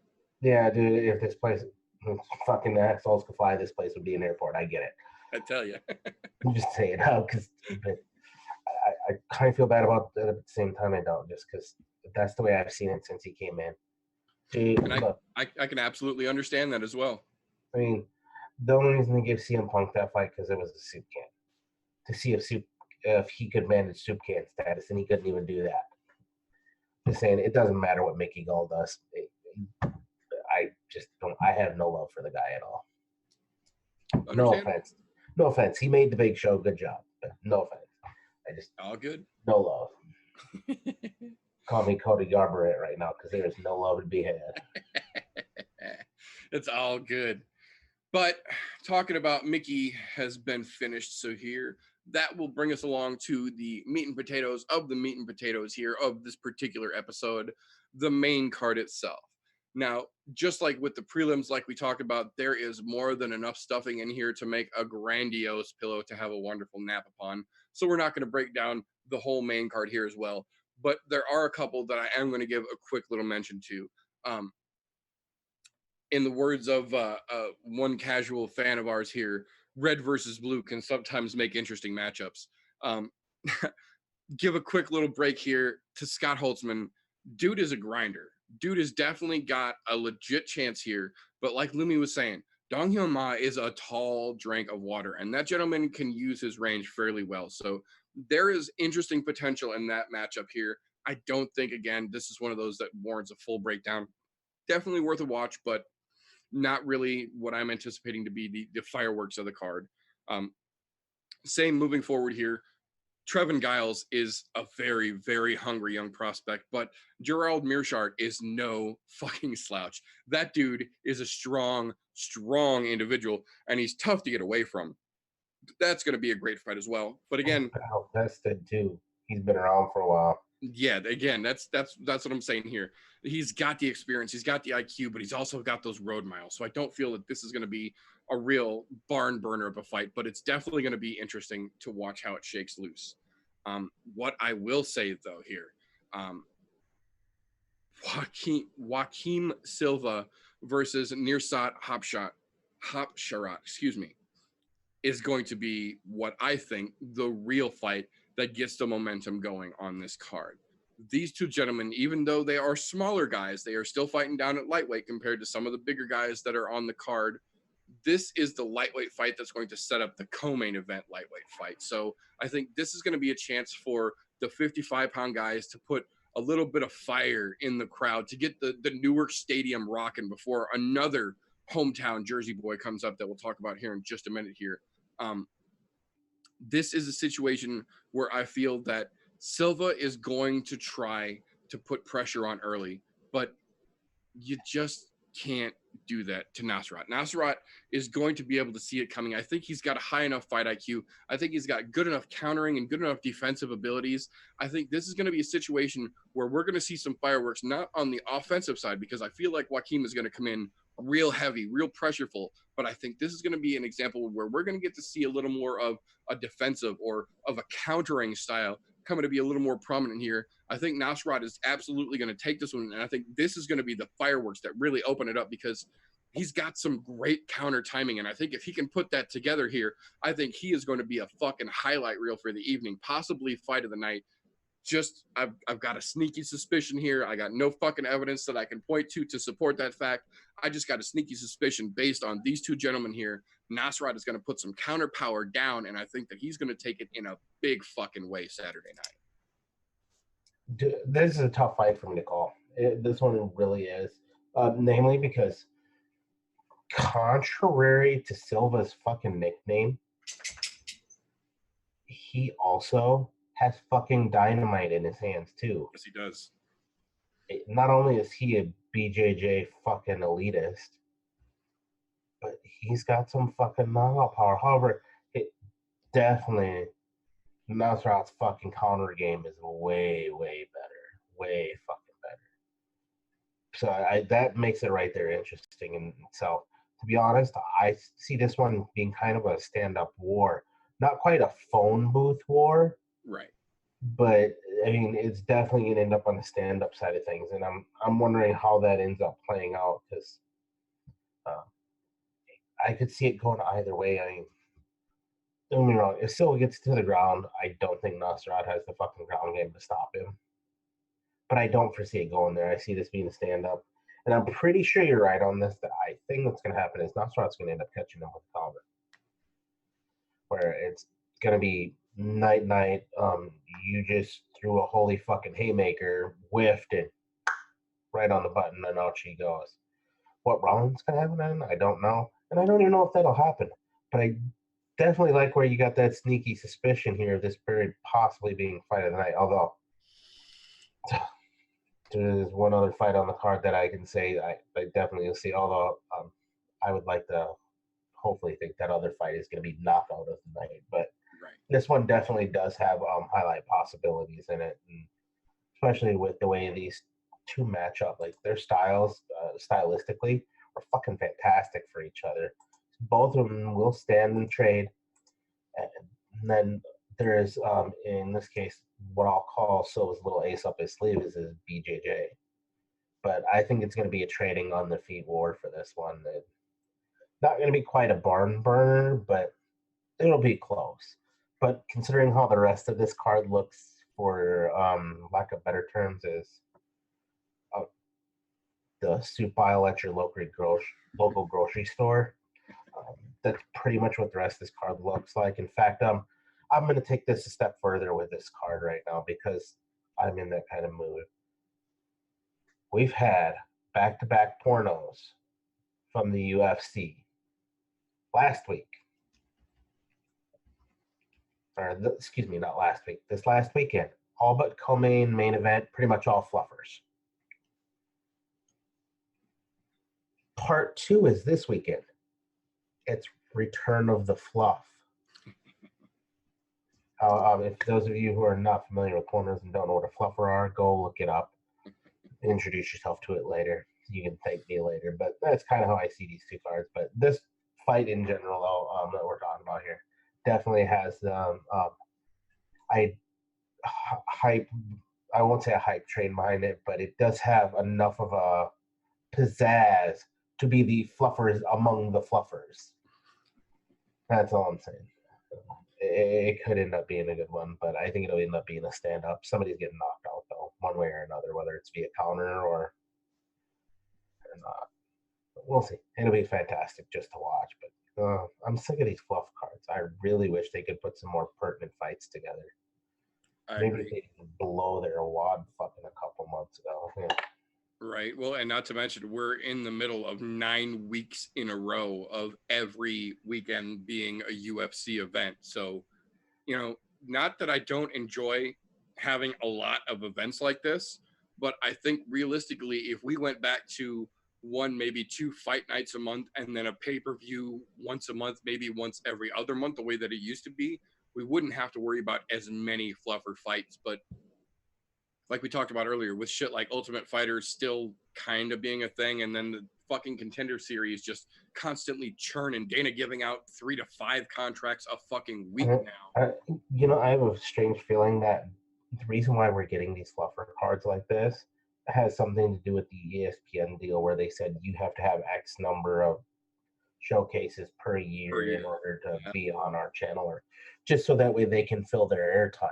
Which I get that. If it's part of your contract, that's fine. But do a better job of setting that shit out. I get it. Shelby and them, they've got a fucking tough job of matchmaking right now. It just comes with the territory when you've blown a lot of your wad at the beginning of the year. International Fight Week, you pulled cards off to put them in International Fight Week, and yeah, it makes it difficult. So we're getting a lot of fluff, or what I'll say other than pornos is we're getting the leftovers from the Contender Series. It seems like a lot of these. Yeah, absolutely. It is what it is. A la King Max Holloway, it is what it is. Absolutely. But that being said, that will bring us to the macaroni salad, as it were, on a meat and potatoes episode here, talking about the co-main event for Saturday night's card, the hometown boy, Jim Miller, versus the living legend, the caveman himself, Clay Guida. Now, this fight is just absolute craziness from top to bottom. Jim Miller, for those who don't recognize the name, is one of the most OG, one of the most down fuckers in the UFC. He is chasing Frankie and Cowboy for most finishes, for most fights, for most time in the octagon in the UFC. Jim Miller has been there and done that. And the man has walked through fire and come out smiling. Not only is he a badass inside the octagon itself, but Jim Miller was almost completely taken out of combat sports and out of athletics altogether by Lyme disease, and has since come back to be, in my opinion, just as badass as he was prior to having some serious downtime. And I'm hoping that this fight being the co-main event, not only just the co-main, but a co-main event against a name like Clay Guida, will help bring a little bit more spotlight on Jim's story and help get a little more of the fandom behind him and educate the folks a little bit more about the Jim Miller story, because not only is he a hell fighter, not only is he a literal badass for kicking the shit out of Lyme disease, but he is overall one of those Cowboy Cerrone-esque fighters that is such just a great human being outside of his fighting career, outside of his octagon performances, just in his everyday life. Jim Miller is such a great human being and a person that you could honestly use as a great example of the good guys that prefer to punch each other in the face for a living, much like Cowboy Cerrone here. You can't help but like Jim Miller. The problem is, then you look across the octagon from him and you've got a literal living legend like Clay fucking Guida. Clay Guida has been there since been there. He was there in the early days of the insanity when this shit really started to become a legitimate thing. And he's been a name, for better or for worse, in literally the biggest wars in the UFC. Case in point, he and Diego Sanchez just a few months ago were inducted into the UFC Hall of Fame's combat wing for Diego Sanchez versus Clay Guida being voted one of the greatest battles in UFC history. And it was. And it abso-fucking-lutely was. That was a hell of a war. It is still considered one of the golden standards as far as what a real war in the octagon looks like. Two guys who are willing to give every ounce of everything they have to put on the fight that they know the fans want to see, that they know that they are capable of. So this is in no way, shape, or form a fight that is going to be easy for either gentleman on this octagon here.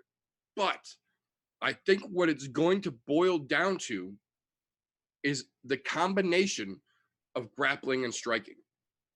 We know that Clay Guida is more than willing to plant his feet and throw and trade and swing that Captain Caveman fucking hair back and forth while he's swinging at you till somebody falls out. But on the other side of that, Jim Miller's not that dude. Jim Miller is not afraid to strike, but he's not going to plant his feet and see who's the tougher dude. He's going to wait till Clay plants his feet, step out, and then counter time in, and then lay the shots that make the decisions down.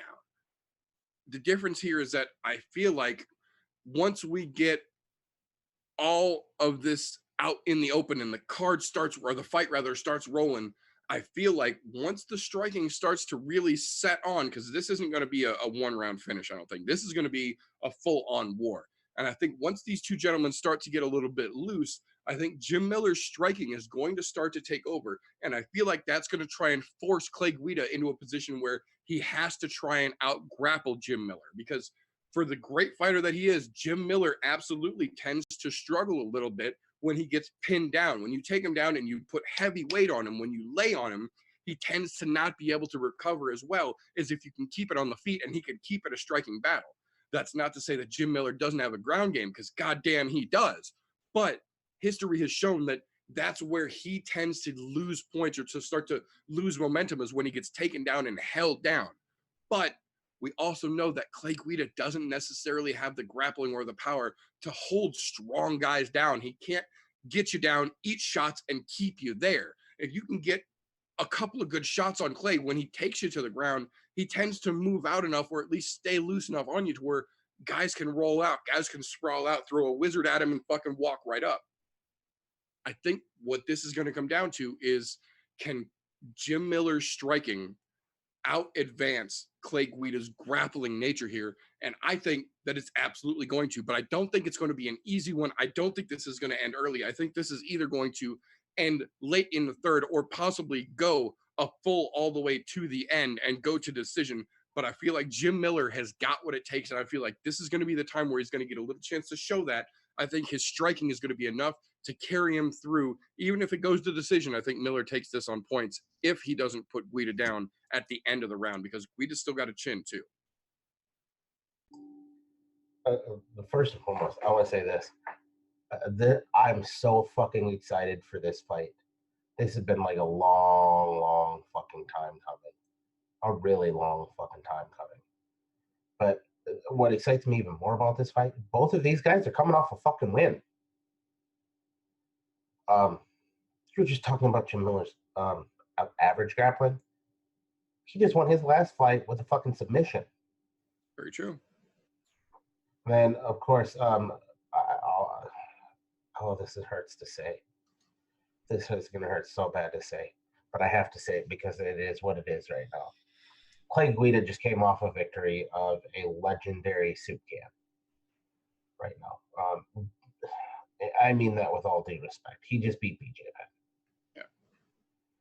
Right now, BJ has been he's been a fucking soup can, and I hate to say that because he's a legend of the sport, and I admire him. I love everything he did for the sport, but that's neither here nor there. We're talking about this fight. But both of these guys coming off a victory, both literally fucking legends in their own right when it comes to the sport. Just fucking legends. They've both been through some gnarly fucking wars. Yeah. Here's where I see a couple of differences from what you were saying here. I think the hardest part of this fight for Jim Miller is going to be Clay Guida's gas tank and fucking relentless pace. That dude has one of the highest paces of anybody in mixed martial arts.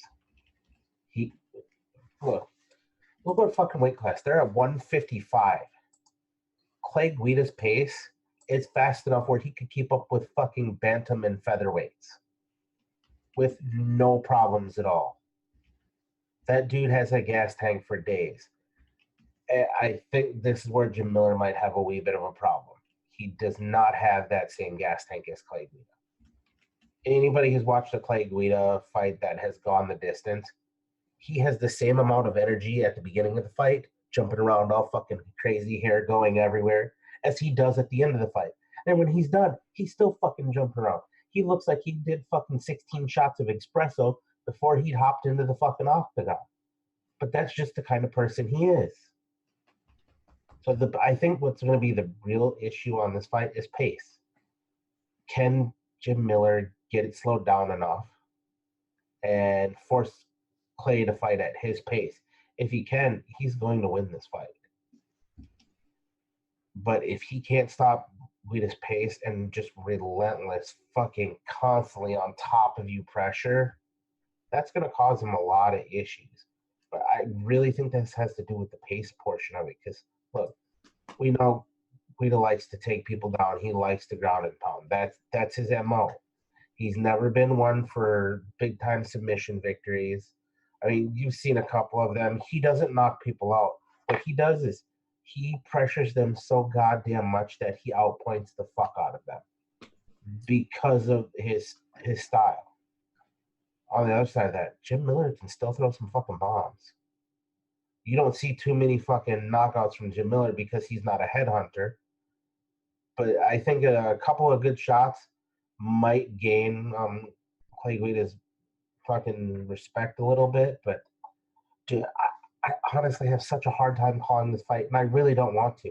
Because I love both of these fighters in their own right. And every time we get a fight like this is like me being a kid in a candy store. You're asking me, do I fucking want this piece of candy or this? No, I want them fucking both. Like saying, it's like, ask me between my two favorite candies, a Snickers bar and the Reese's peanut butter cup. I don't fucking know. I really don't. Give me one of each, but I can't have it that way because unfortunately, this ain't fucking Burger King. But it's such a hard fight to call, to be honest. I think to play devil's advocate here, I'm going to call it for Clay Guida purely on his pressure and his relentless pace that does not stop. I don't think Jim Miller has the gas tank to keep up with that. And I think that's where that big change is going to come in this fight. Is probably going to be about mid to end of round 2. You're going to see fucking Jim Miller start to fade purely on the pace of the fight that Clay Guida brings. But I mean, it could go the other way around, and I could be completely fucking wrong. So, I mean, if I'm wrong, I'm wrong. I'm not going to be mad either way. I mean, I am going to be a little mad either way because I want both of them to win, but they can't. So, but it's going to be a fucking hell of a show. But I'm going to say go ahead and call it Guida, but it's not going to be, he's not going to finish him. It'll end up being a decision victory. It's definitely, yeah, it's going to be an entertaining fight. There's no way around that. These are, like you said, these are two dudes who are both legitimate living legends in their own fucking right here. And when you get guys of that caliber and you let them go at it, they're going to go at it. And it's going to be fucking fireworks here. This one's going to set the roof of that fucking building on fire if the one before it doesn't already have the place in flames. And I think that's the other part of that is this one, I think, has more potential for fight of the night than any other fight on the card.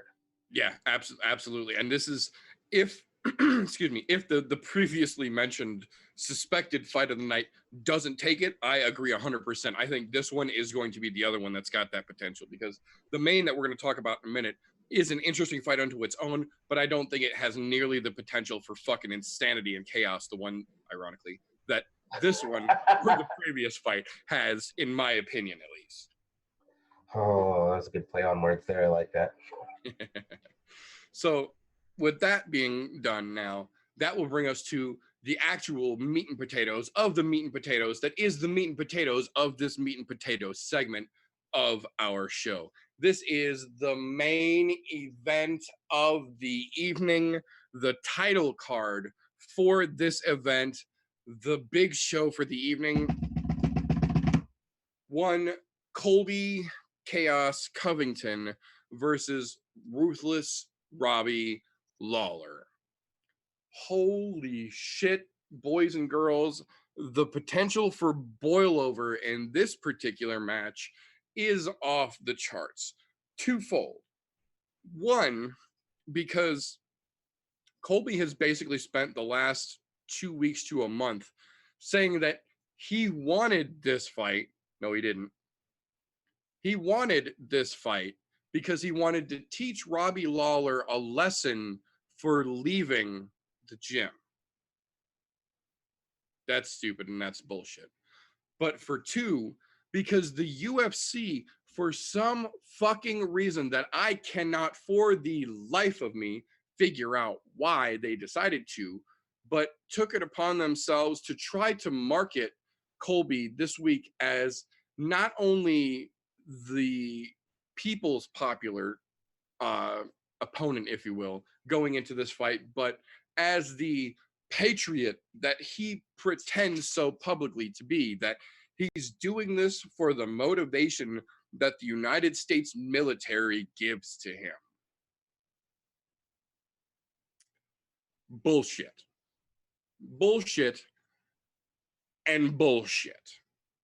Colby Covington has zero fucks to give about the military. He's not doing this for the military. This has never been associated with the military.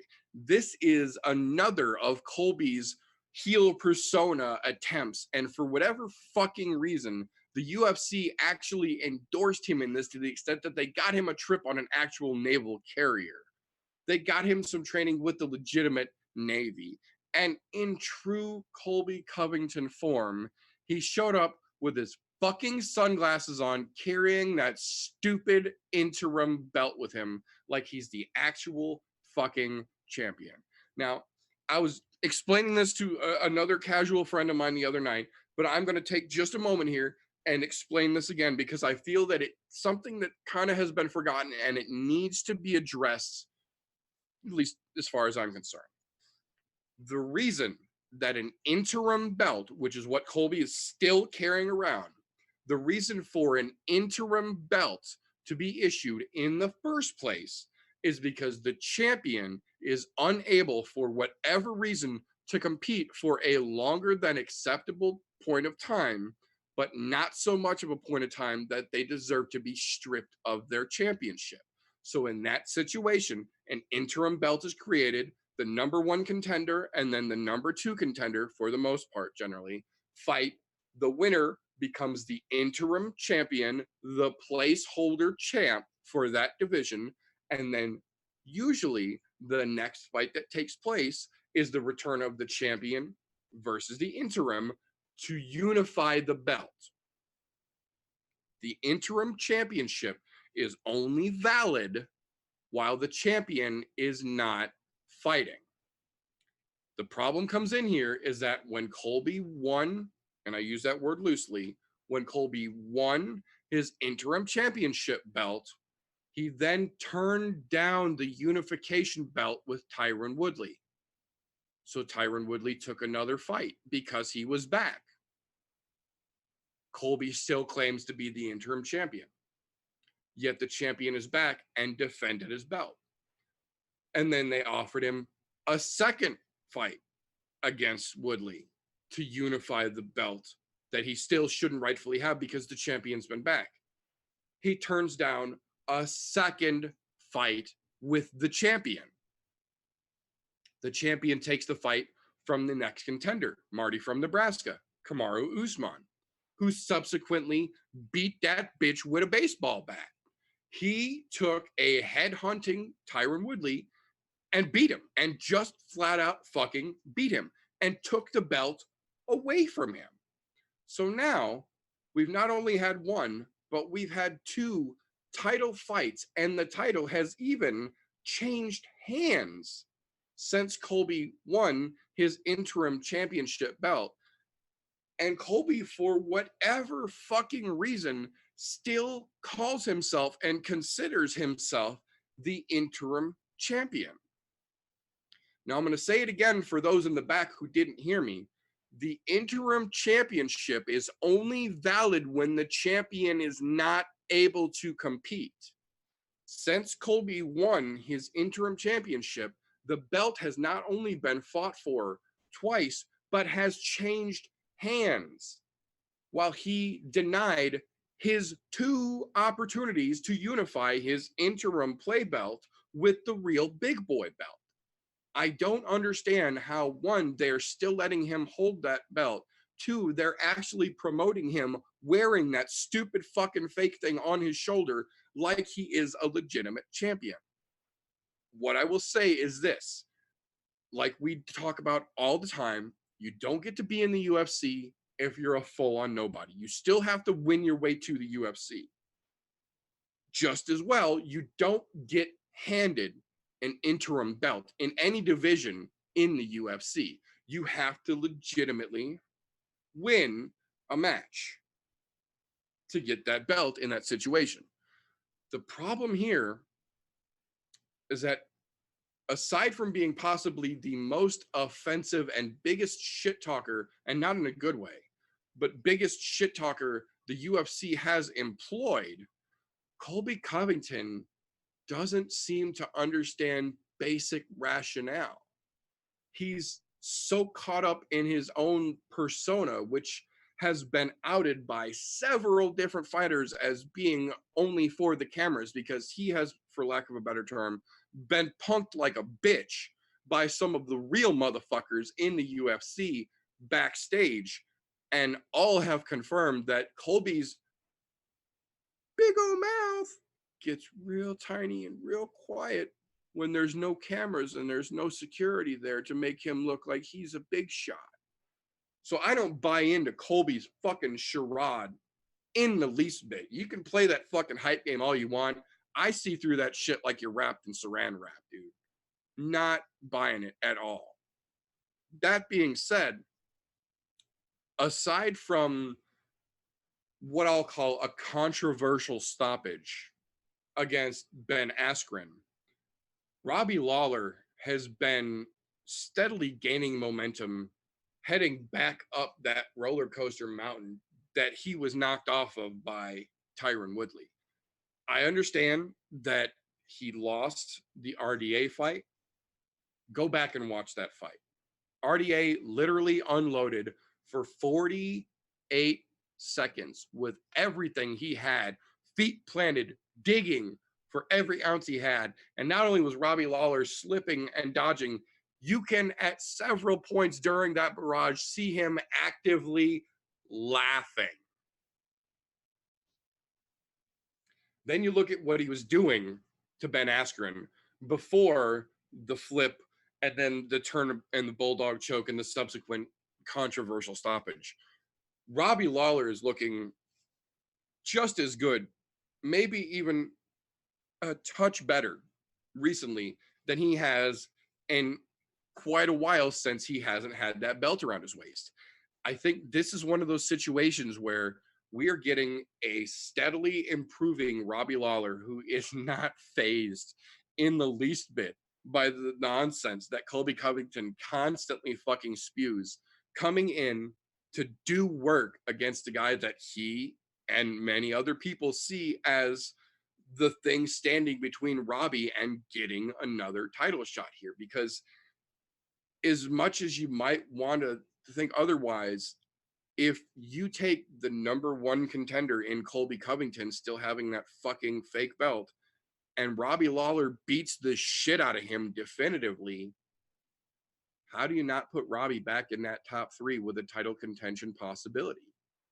I think this is one of those situations where Colby is talking a much bigger game than he's going to actually be able to bring, because the only real thing that Colby has in his favor is his great wrestling.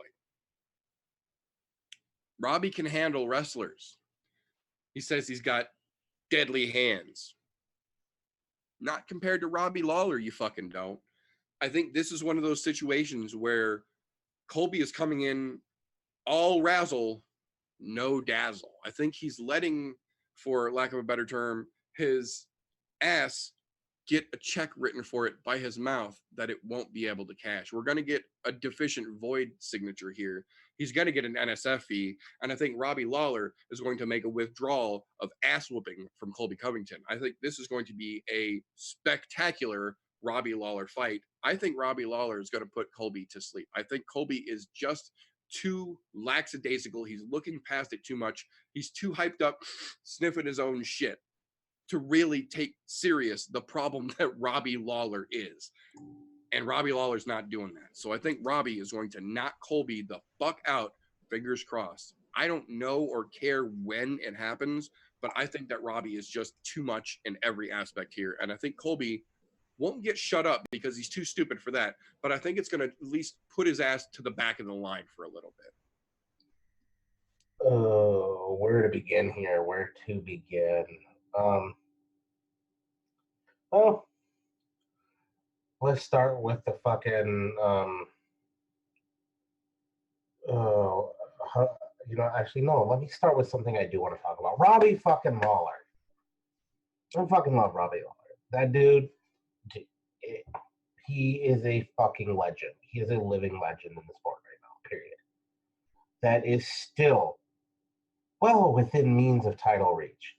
Without a fucking doubt. Look, what happened between him and the Askren fight, it is what it is. It's gone, it's done, it's over with. Considering he was coming back off of injury in that fight, up until the point of where the Bulldog choke happened, he looked fucking phenomenal. Like Terminator fucking phenomenal. Like, he was going in there, I'll take some shots, but I will definitely dish this motherfucker out. It reminded me of fucking split lip win the goddamn belt Robbie Lawler. So yeah, I'm dating myself when it comes to the MMA a little bit. So we're going back quite a few years on that, but he looked better than that fight alone. Just in that short fucking first round. I think what's gonna happen here is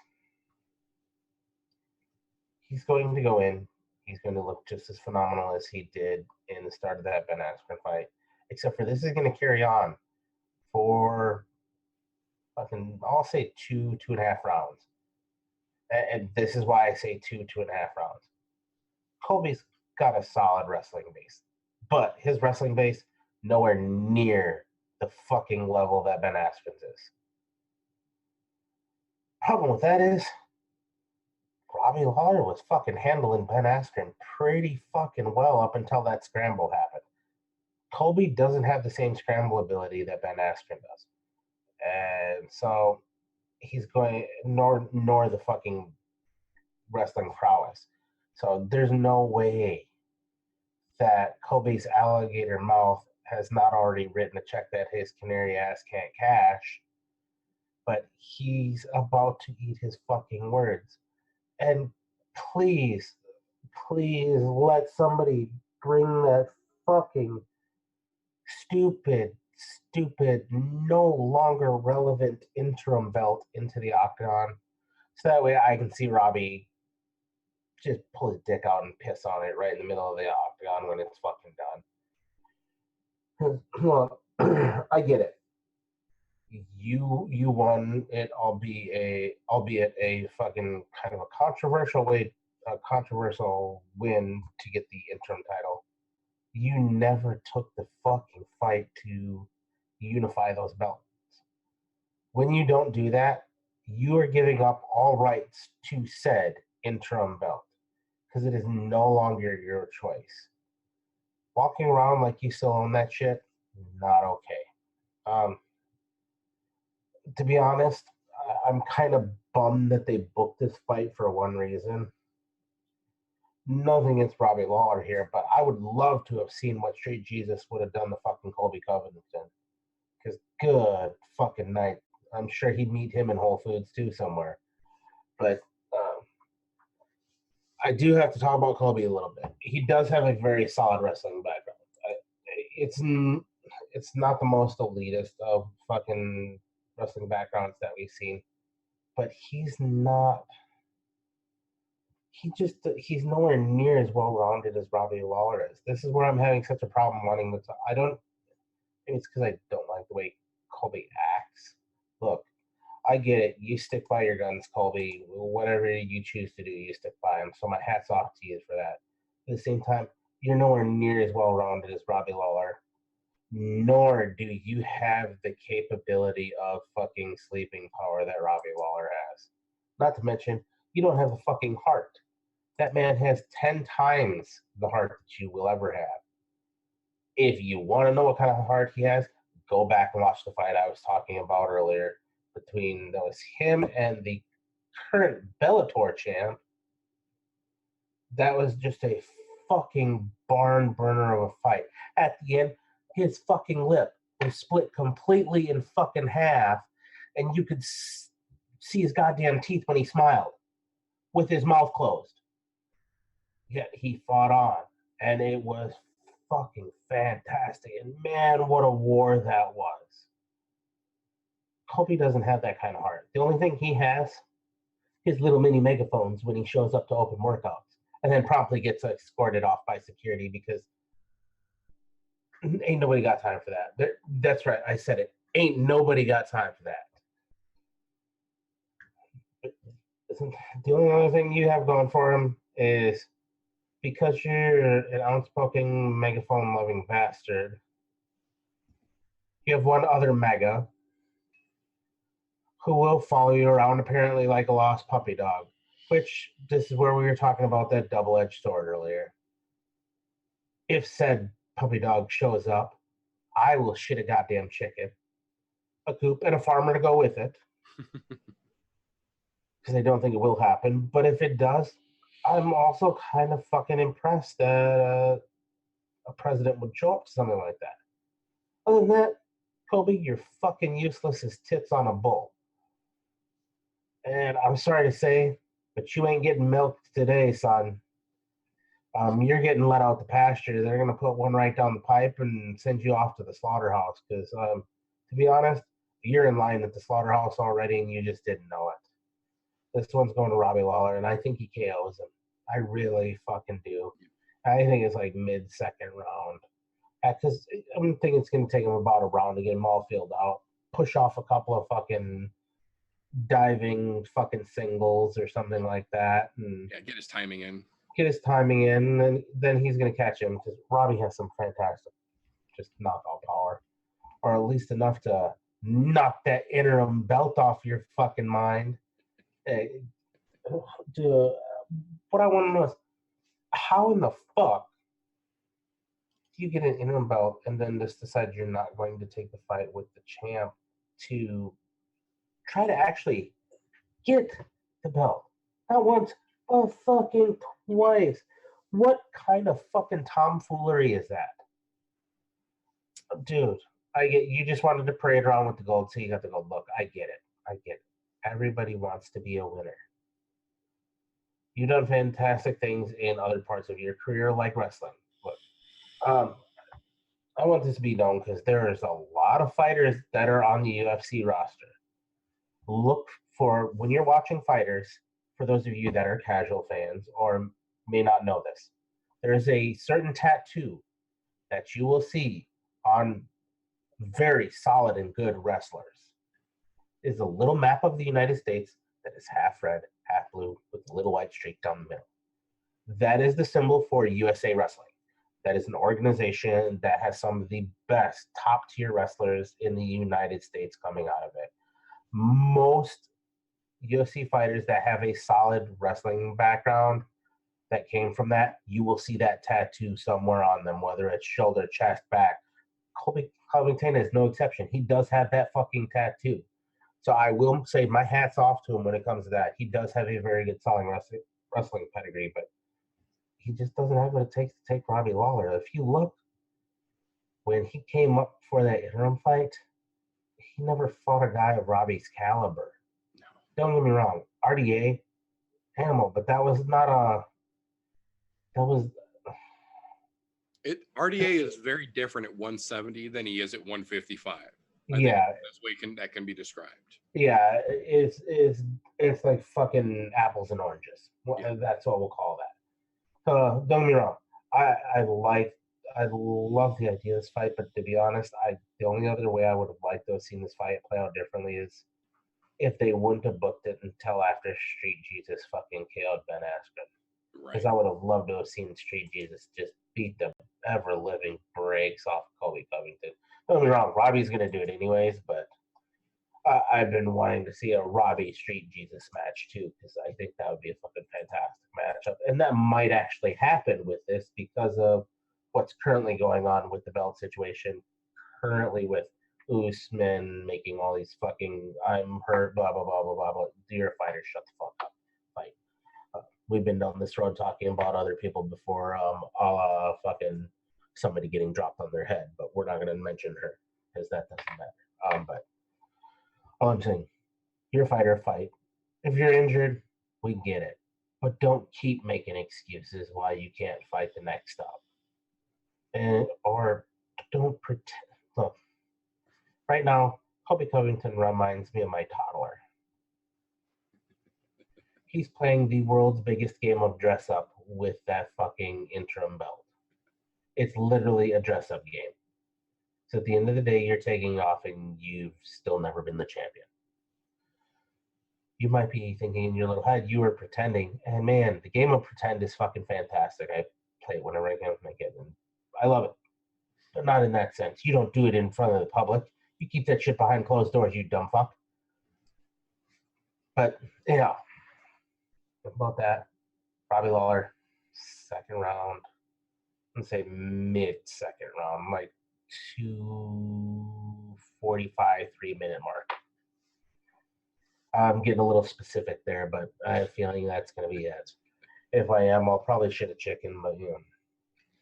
But I know Robbie Lawler takes this without a shadow of a doubt. Yeah, I agree with you, and I think your prediction on the timing is just about right, because I think Robbie's smart enough to go out. He's going to let Colby try and get his fucking gas out, and he's going to work on his timing, like we were saying, and I think it's going to end up being a bad night for Colby. And I think the worst potential here is that, God forbid, 45 actually fucking shows up on Colby's invitation, and then Colby gets Betch Kohayed onto the fucking canvas right in front of his fucking hero. What becomes of the big mouth after that? Do we still see Colby with a fucking MAGA hat and his sunglasses and that stupid fucking pretend belt on his shoulder come Monday morning? Or will this be the humble pie that we've all been waiting for that big mouth son of a bitch to take a bite out of? You know what'll probably happen if that happens? 45 is probably gonna enact Secret Service to take out old Colby Covington. Can't be having me look bad if you're inviting me to this shit. Right. No, I agree. I think this is going to be a bad night for Colby, despite all the shit that he has talked and all the hype that he has tried to build up around himself.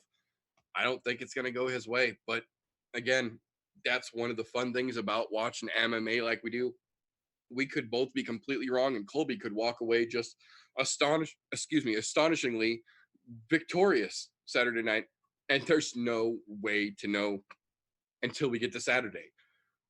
But that's all we've got for this episode here. So before we take it all the way out, I do want to take a moment here and thank my favorite casual for showing up, and take a moment to thank my Wednesday night brother from another mother, my homeboy. Now, if somebody thinks that they've got a better informed idea of the shit that we were just talking here and they want to give you their feedback, how would somebody be able to get a hold of you once this show is over and keep the conversation going, PJ? I say let's do it live. Catch me 9:30 is YouTube. By all means, come hang out in the fucking chat. I will gladly talk shit with you back and forth, even if it's I'm typing in the chat because we're talking about something else. I would gladly do it with you one way, shape, or form. You know, anywhere where you can find golf tee vapes, I'm here. Let's do it.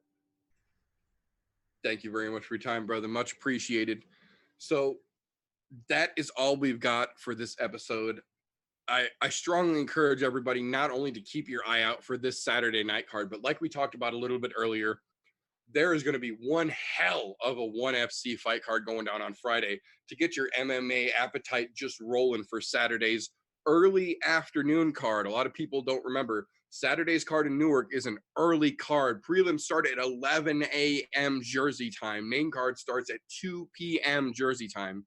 This card will be kicking off at noon Central on Saturday. So if you don't remember, here's your fucking reminder. Saturday is an early card. I don't want people to miss it just because we're all so used to the late night cards here. But that's what we've got for this evening. So if something we said made you chuckle, if an opinion that we gave made you stop and think, if you agree with at least most of what you heard us going over today, maybe give us a thumbs up. Consider subscribing. If we really tickled your funny bone, give one of these episodes a share so you can tell some of the folks that you know about it. We're trying to grow this damn show. On the other side of that, though, if you feel like you just wasted 2 hours listening to two idiots talk shit that they have no idea what they're actually talking about, give us a thumbs down. We deserved it, and I won't dispute that for you in the least bit. But what I will say is that don't let ignorance stop you. To the best of my knowledge, you can root for anything. Have a great night, folks.